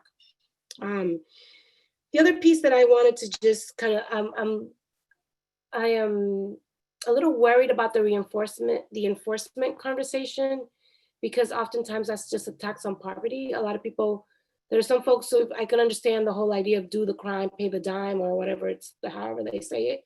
But I do worry about those folks who are already struggling to make their ends meet, and then the speed limit was 25 and they were 36, and all of a sudden now they have a $50 ticket. And for some folks, you know, that could be a big burden, but they can also put somebody's life at risk. So let's just think about like what that looks like. And if we're going to have a conversation around the enforcement, let's do that very thoughtfully and making sure that people are understanding what the unintended consequences of something like that. And then the last thing that I just want to like uplift and just kind of put out here is that, you know, there are parents who have multiple kids who have to go to different schools.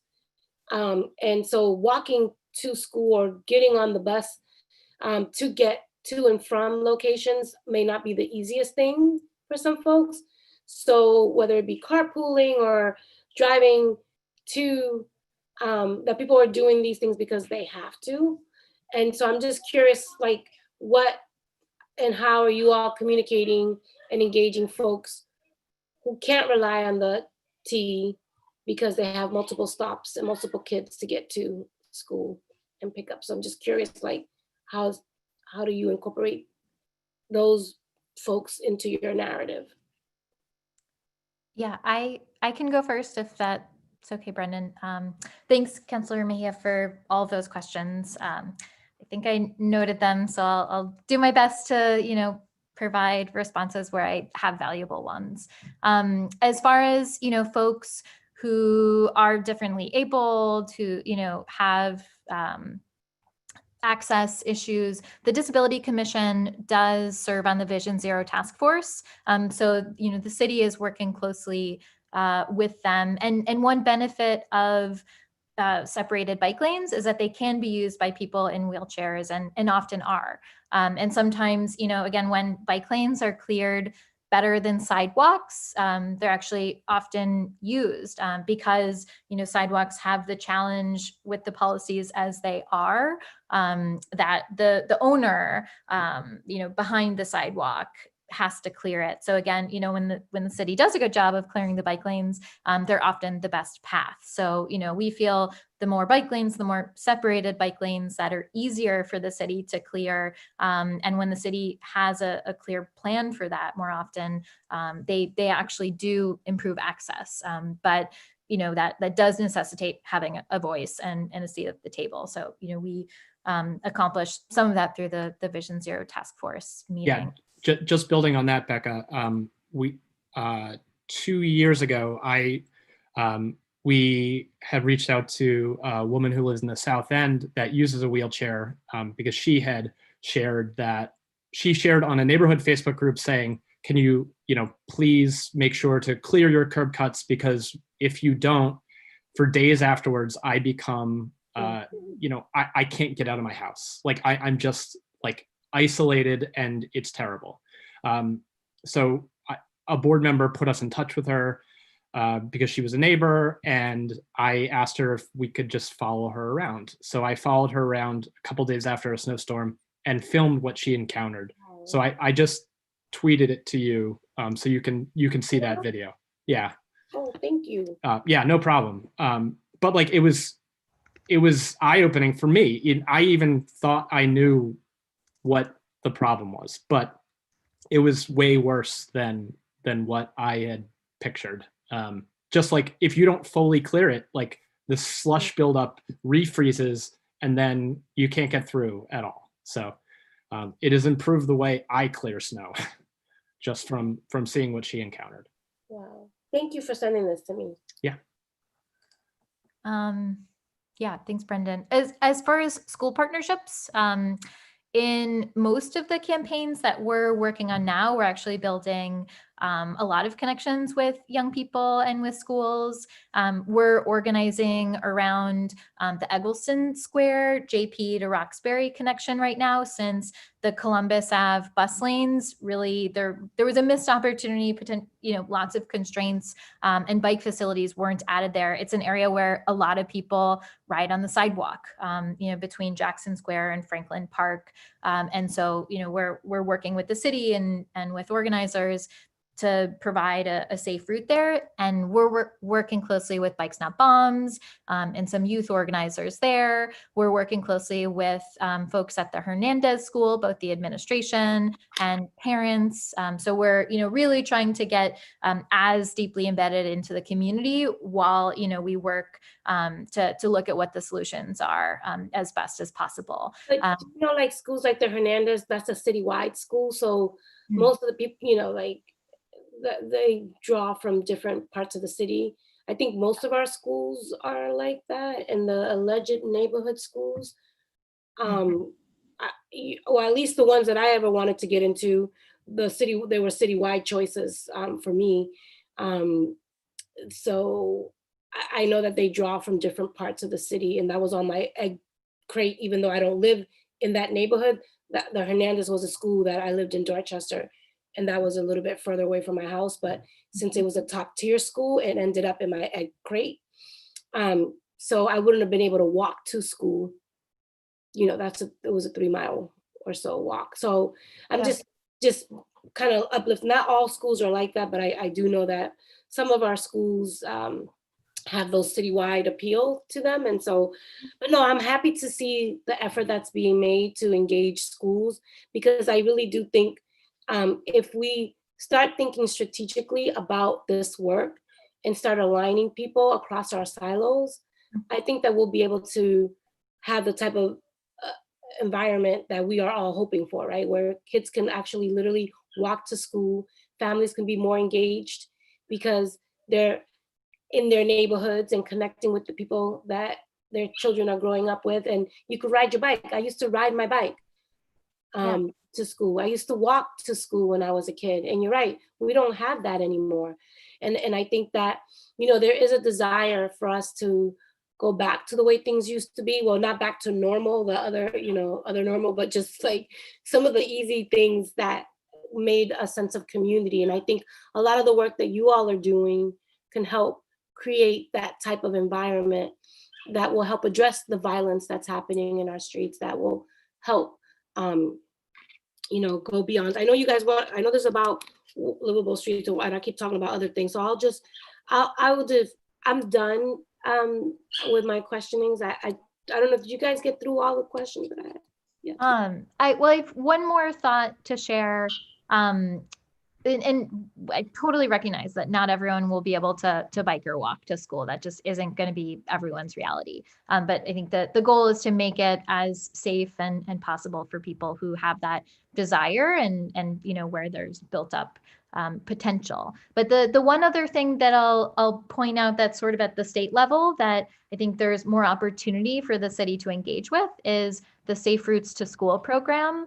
You know, there are really, really passionate folks who want to do things like create walking buses. So, you know, like trains of people who walk together and who can, you know, bike together and provide that support and try to access carpooling and things like that. So I think the more the city can be a partner to Safe Routes to School, the better. And one other thing too, our office used to be near the intersection of Dudley Street and Blue Hill Ave, and we had a group of kids from Orchard Garden who'd come to our bike shop and hang out and work with our mechanics and talk to our staff all the time. And we learned that one of them, who we actually ended up employing at one time, he would bike to school, but his bike was stolen twice. And so I think having secure bike parking at schools for young people is also really important too. You know, it's sort of a confluence of everything. Yeah, thank you. Thank you for that. Mm-hmm. Thank you so much, Councilor Mejia. In the interest of time, I'm just gonna, if anybody has further questions for the second round, just mail them to me and or you know, we'll figure out a way to get it there. I'm gonna ask two questions because I think you've been asked quite a few of them and I didn't hear particularly these two. And so I think this would be helpful. And I want to thank, by the way, Chief Osgood and Mr. Gupta from the city for being on the call this long to hear all of this and not leaving after they've spoken. And this might actually be helpful for them. Two questions, two parts. The first is, what has been done because of COVID that has led to an improved experience for pedestrians and for bikers that you would like to see us continue? Something that we've already done that you think is an example of something that could work much better and it just as well post-pandemic. And then two, not pandemic related, what is something that you believe that we can do quickly that would have a big impact on pedestrian safety, on bike safety, that you believe is something that we could actually get moving in relatively short order if the city made it a priority or made the decision to do so? Either one of you can take it in whatever order. Yeah, those are great questions. I'll say number one, what have we done to lead to an improved experience? Fixing the signals in the downtown section, like fixing the intersection right outside Government Center. Oh my gosh, like great job, BTD. You fixed that. That is excellent. Like it's just so much simpler now. But it's not just that intersection, like all down Tremont Street, they're retiming signals, like fantastic changes, like great work with the Connect Downtown project. I think that is something COVID related that they were able to initiate. For part two of that, what is something you think we can do in relatively short order if we made it a priority that you think would have an equally drastic impact in the positive direction? While I think about that, I'll turn it over to Becca to give her her COVID related one. Thank you. You're muted. Great, sorry about that. I would say the acceleration of separated bike lanes has been really, really amazing. You know, some of these projects, last year in the budget cycle, the downtown network was promised to be installed within 3 years, and it was done in a year and a half. You know, everything was accelerated because of COVID. Again, we've been saying again and again and again, we need those changes in every neighborhood, not just downtown. We're pleased, you know, with the progress on Cummins Highway, on American Legion, and what I think has been working well on those two is that the pilot has been used as a process, and that was, you know, spoken about earlier, that when you use cones and things that are less permanent, to get feedback, to see how things work, to tweak the design, and to be out at that infrastructure and talk to people about their experience. That's really valuable. Although at the same time, COVID has meant, it's harder to talk to people. We have masks, we have, fears of interaction. So it's sort of a dual benefit and challenge at the same time. Another benefit has been the city, I think, partnering with the Blue Bikes funders to provide access to more subsidized passes. And again, those have really been a gateway for a lot of essential workers. I think the essential worker Blue Bikes Pass program has been really powerful, and hopefully people will continue to use those who newly had access.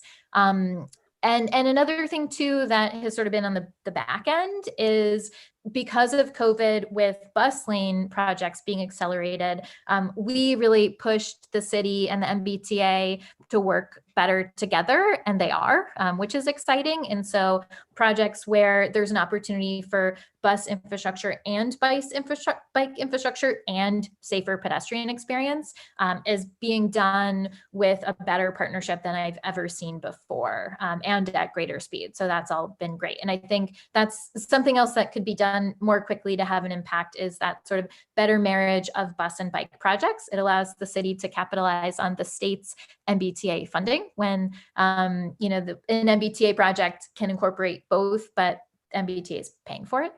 So I encourage you to do more of that as well.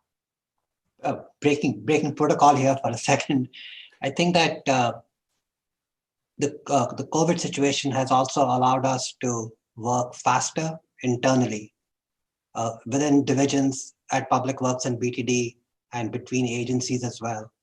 And so there's been a sense of efficiency that COVID has kind of inculcated in our staff. Thank you. And actually, I'm going to break protocol at the end of this, so don't worry about it. And then on the second part of that question, Brendan, if you had a chance to get yeah, that. I mean, I think it would be great if Vinny can keep that rolling, like forward, just like make that keep happening. But no, for real, like if we can get snow figured out, oh my gosh, like let's make sure that we're clearing all the parks. President Janey mentioned, I'm sure it's the parks like by Little Scobie and stuff like that.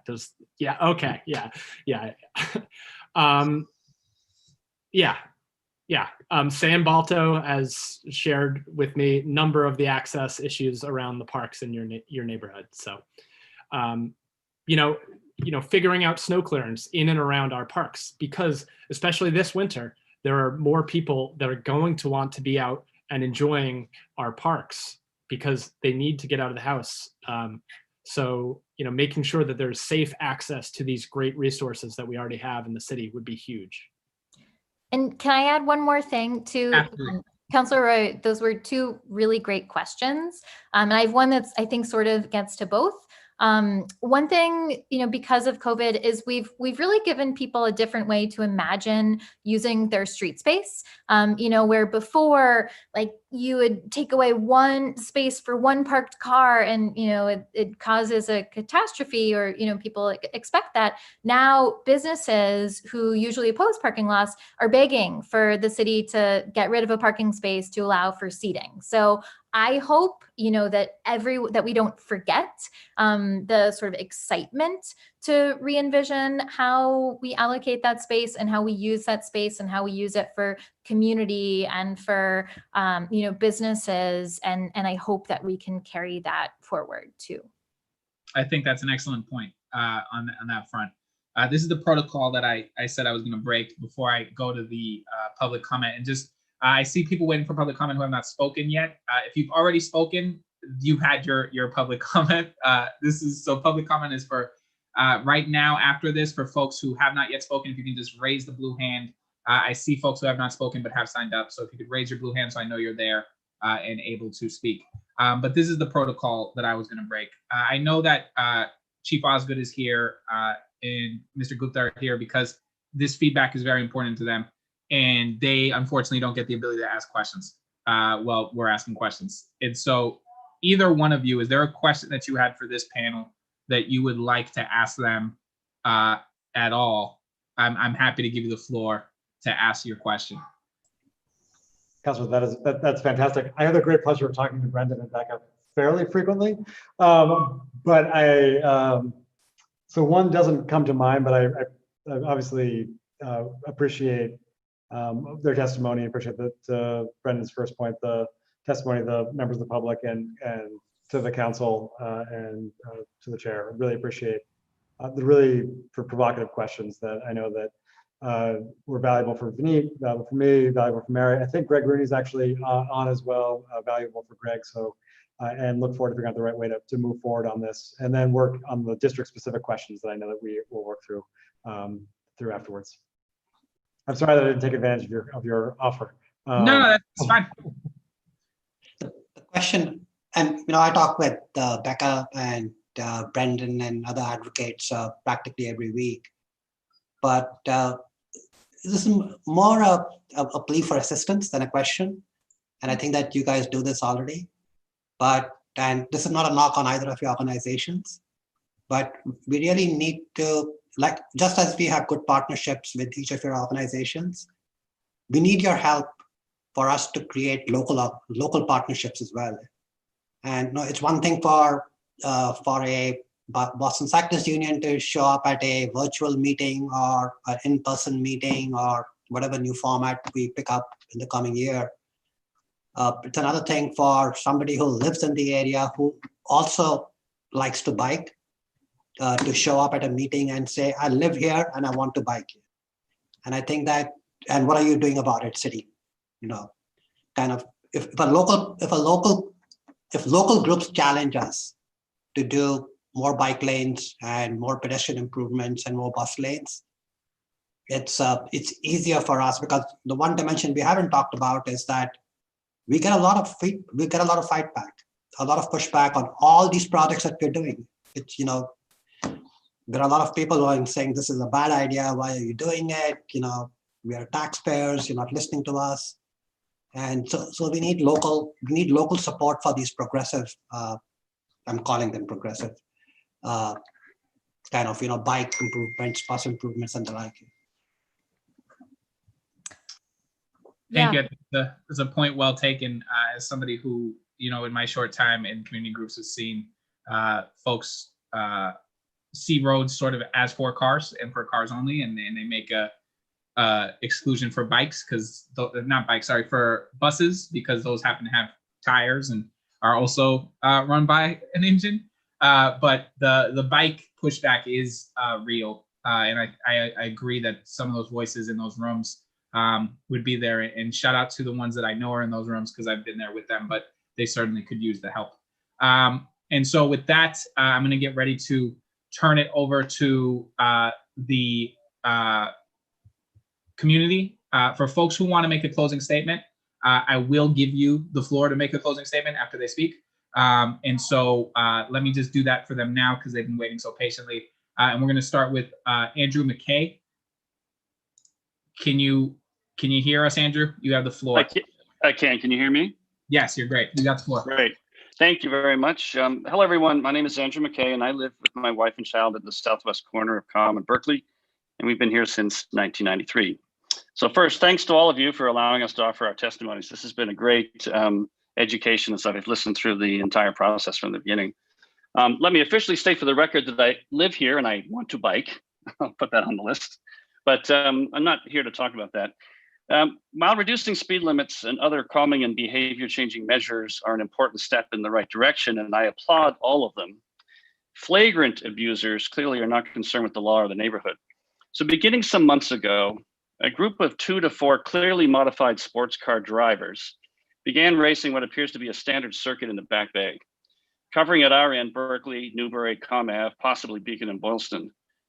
We're not sure where the other end of the circuit is, but they repeat it many times, always on Saturday night from 10 to 3 in the morning, and occasionally Friday and Thursday nights. On the east-west streets, they gun their engines, accelerate the speeds way beyond rational driving, and sometimes they simply run through red lights, like at Berkeley and Comm. Other times they stop at the lights but run burnouts before taking off. We're on the 5th floor, and the person on the other end of our 911 calls can hear them quite clearly. And on rare occasions, they will spin out donuts in the middle of intersections. You can check the cross section of Berkeley and Newbury and you'll see several circles created by one driver in one donut 2 weeks ago. And I have a photo I can send to people if they're interested. We're not going to guilt these people into doing anything in our interest. So I'm unclear how the BPD not getting more involved will solve this, but I'm certainly open to suggestions. For example, raised intersections at pedestrian crosswalks on the east-west streets or something. But this is obviously a very serious issue, and these people clearly are not going to be guilted into doing anything different. So I open that out to the floor.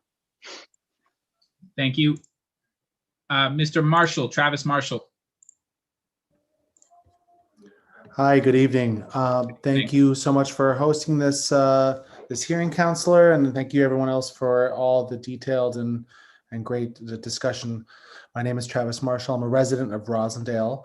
I'm a walker. I'm a driver, a bike commuter, and most importantly, I'm a parent of 2 kids who themselves bike and walk in our streets. And in pre-COVID times, we did walk to school every morning across multiple intersections. And over 6 years, we've had more than our share of close calls, even on relatively small residential intersections.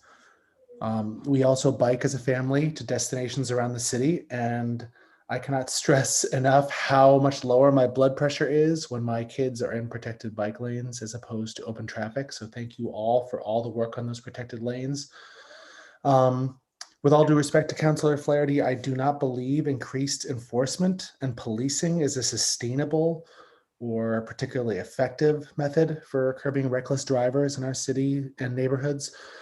Every time a tragic crash occurs, we increase enforcement for a couple weeks and then it slowly tapers off. And so in addition, creating additional contact points between law enforcement and residents is neither desirable or productive when it comes to safe communities. We need physical infrastructure that forces drivers to travel at safer speeds through our neighborhoods. So raised crosswalks, as Councillor Saibi George mentioned, more road diets that narrow streets to calm traffic, speed humps on residential streets, physical barriers that can exist 24 hours a day and are not subject to the whims of police details or budgets. And last thing I'll say is that in the last municipal election, I knocked on hundreds of doors, and speeding drivers were consistently one of the top concerns for residents. There's political will to make our city safer for all road users, and I really urge this committee to move forward boldly on this issue, and yes, interface with neighborhood groups and educate neighborhood groups as to why their concerns about the speeding drivers also mean that they will have to slow down themselves. Slow streets should be available to all of us and should not be set up as a contest between neighbors. And so I thank you so much for your time, and I'm all set. Thank you so much, Mr. Marshall. I'm going to now open it up to the lead sponsors first, and those would be Councillor Flynn, President Janey, and Councillor Bach to give their closing statements, and then I'll open it up to the rest of the council if they have any statements, which at this point it looks like it's me and Councillor Mejia. And Councillor Wu I see is there. With that, Councillor Flynn.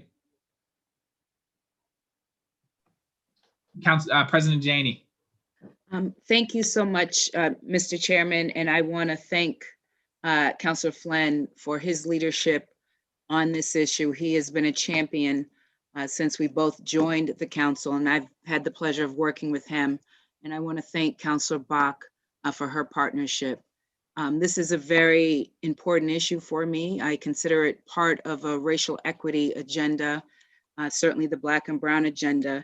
We know that in poor communities of color, they're often more dense. Oftentimes, residents live further from public transit, the trains themselves. And so this disproportionately impacts many of the people that I represent in District 7. And when our streets are safer, and I know many other districts, certainly Councillor Flynn's district, Councillor Bach's district, very dense. And these are old neighborhoods. So that's the other issue here when we're talking about infrastructure in our street. And so we need to do all that we can to make sure that there's equity across the board, in terms of the different modes of transportation. And certainly pedestrian transportation has to be at the top of the list. Really grateful to the administration for staying on the call the entire time and hearing from the second panel, hearing from the advocates as well as the public. I know how busy you guys are, and I know it's often difficult for people on the mayor's team to stay on the entire time. So thank you for making the adjustments in your schedule. Many thanks, obviously, to the advocates on the second panel. I had the pleasure of working with you guys on, and other advocates who are not on this panel. And I mentioned many of those folks like Ace and others at the beginning. Just really important work. And again, as I said, the last time I spoke, I really hope that we can ramp things up and that we take advantage of reimagining our city, post-COVID, and making sure that we're doing everything to make sure these streets are safe for all of us who use them. So really grateful to my colleagues on the council who are still with us for all of your advocacy. And again, thanks to the co-sponsors, Councilor Bach and Councilor Flynn. Thank you, Mr. Chair. Thank you, Madam President. Councilor Flynn, I saw that you went, did he actually, so he went off mute, and then I think he's having some connection issues.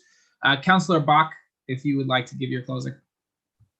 Sure. Thank you so much, Mr. Chairman. And yeah, I want to thank Councilor Flynn and Councilor Janey as co-sponsors. And I think it's really important, as we draw to a close, to pull us back to the start and the fact that this is a hearing that's centered first and foremost on pedestrian safety.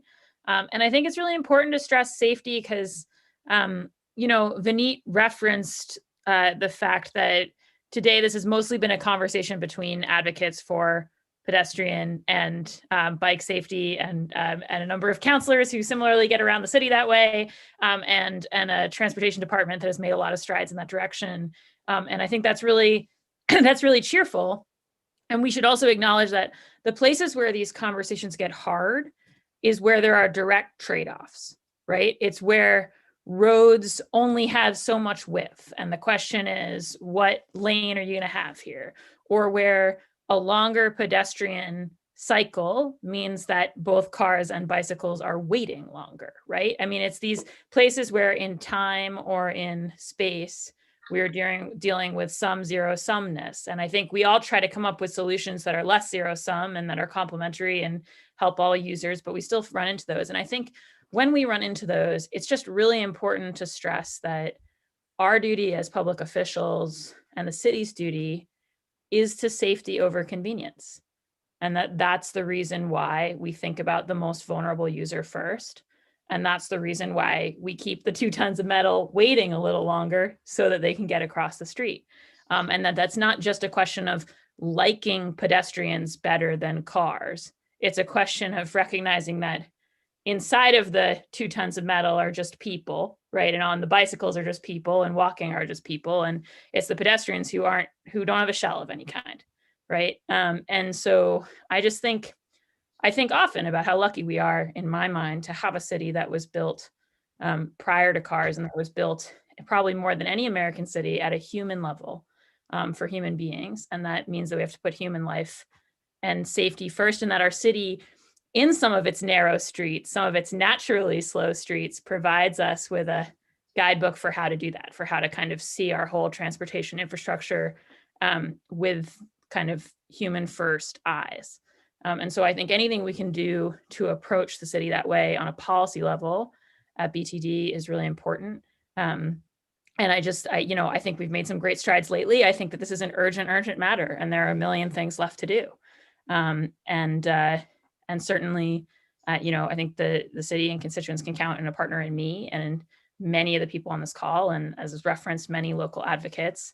And yeah, the work is very much undone. I think, I want to acknowledge that. I also want to acknowledge vis-a-vis Andrew's point about the drag racing that we see on Com Ave, that I also think it's important for us not to be so much in corners about these things that we can't acknowledge the complexity of these situations. So for instance, like, I don't think that having lots of folks around doing tons of active ticket enforcement is going to work as a way to manage speed in our city. I think the self-enforcing stuff is important.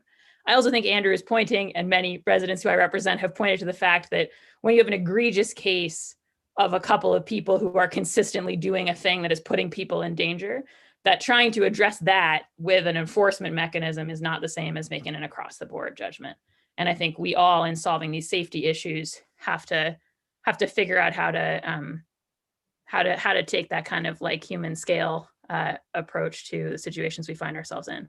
But the best way we're going to solve them across the city is with systems changes. And so looking forward to the conversations about signal policy and super blocks in the days to come. So thank you so much. Thank you, Mr. Chairman. Thank you, Councilor Bach. Councilor Mejia, if you have anything, last words or anything you would like to say. Yeah, no, thank you so much, Chairman Arroyo, and to the sponsors who put this together. To be 100% honest, last year, I didn't know the first thing about Vision Zero and Bikeless and Walk Boston. This is not the world that I operated in, right? So I am very grateful to the work that you all are doing and what I have been able to learn since I've been on the council this last year in terms of all the other issues that are plaguing our community. So I really do appreciate your advocacy and always your willingness to lean into the issues of equity and really always being super mindful of the voices that are not here. I always look in a Zoom or in a room and I see who's missing. And I always call it out, right? Because I think it's important for us to hold ourselves accountable to who it is that we're here to serve. And so just trust that you always have a partner in me in that. And thank you for bringing this to light. I've learned a lot and I look forward to continuing to move the work forward. Thank you. Thank you, Councilor Mejia. And I'll keep mine brief. First, I want to thank central staff for all the work they've been doing behind the scenes to make sure that this runs smoothly.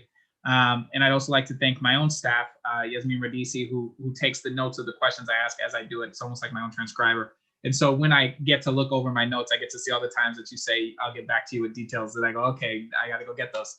And so one of the things that I want to be clear with the rest of the councilors on the line is I know people had follow-up questions for their own districts. I had many more than what I touched on. And so I am going to put together a list of all the questions that either we were going to get responses back at a later time or that weren't necessarily asked or answered. And I'll make sure I get that over to your departments so that we can get those answers back once you're able. So if any counselor has any questions like that they would like to send to my email, I'll send them all together as one set of questions to them or anything that they ask that they'd like a follow-up on. So thank you to the advocates so much for the work that you've done to advance the city. I think Councilor Mejia is accurate. You know, I did not come from a world of pedestrian advocacy before this. And so it has been very much appreciated just how organized and how on top of it you are. And I think most of the advancements that we've seen for pedestrian safety, for bicyclist safety would not have been possible without your advocacy and without the strength of your voices to get that done. So thank you so much for that and the ways in which you've made the city a safer place for all. I want to thank the Boston Transportation Department for being here, Chief Osgood, Mr. Gupta, Commissioner Rooney. The reality is that, you know, you're one of the most worked departments that we have. You're very under-resourced, even though we work very hard to try and get you what we can. And so, you know I speak for most of our counselors when I say you're probably the one we talk to the most if we were to take any department. Maybe schools would be up there as well. But the reality is we deeply appreciate the work you do. And I deeply appreciate as a counselor to see you here listening to advocates, listening to community outreach. I've had many a hearing session where the administration does not stick around for that. And I just want to publicly commend you for doing that. I actually was very happy to see you still on. I did not expect it. And so I deeply appreciate that from on my behalf as a counselor, but also as a Boston resident. So thank you so much for taking the time today to be in your offices at 6:50 p.m. I can see it in the background to hear folks speak on these issues. And so thank you to you. And I just want to close in memory of those we've lost, 2 traffic fatalities. If we could just take a moment of silence for those that we've lost. We've lost several recently, but this is a long-term issue, and I think it's important to center just how important this work is in what we do. And so if you'll just bear with me for 30 seconds. Thank you.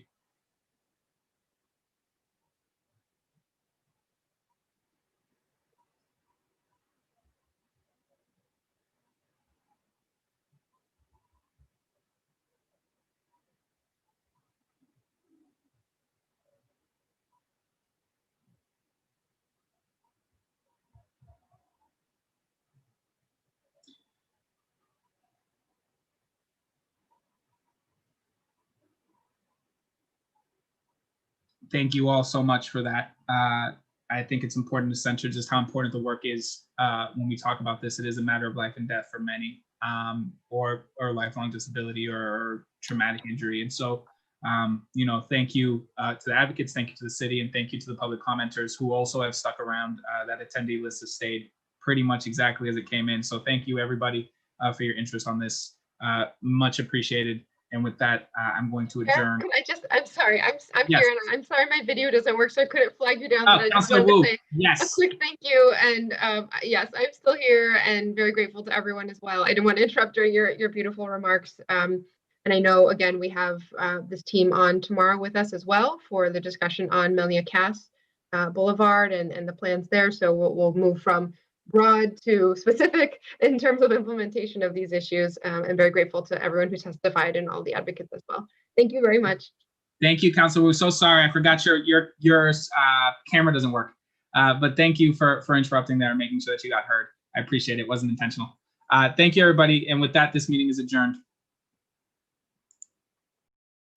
Thank you. Bye. Thank you all.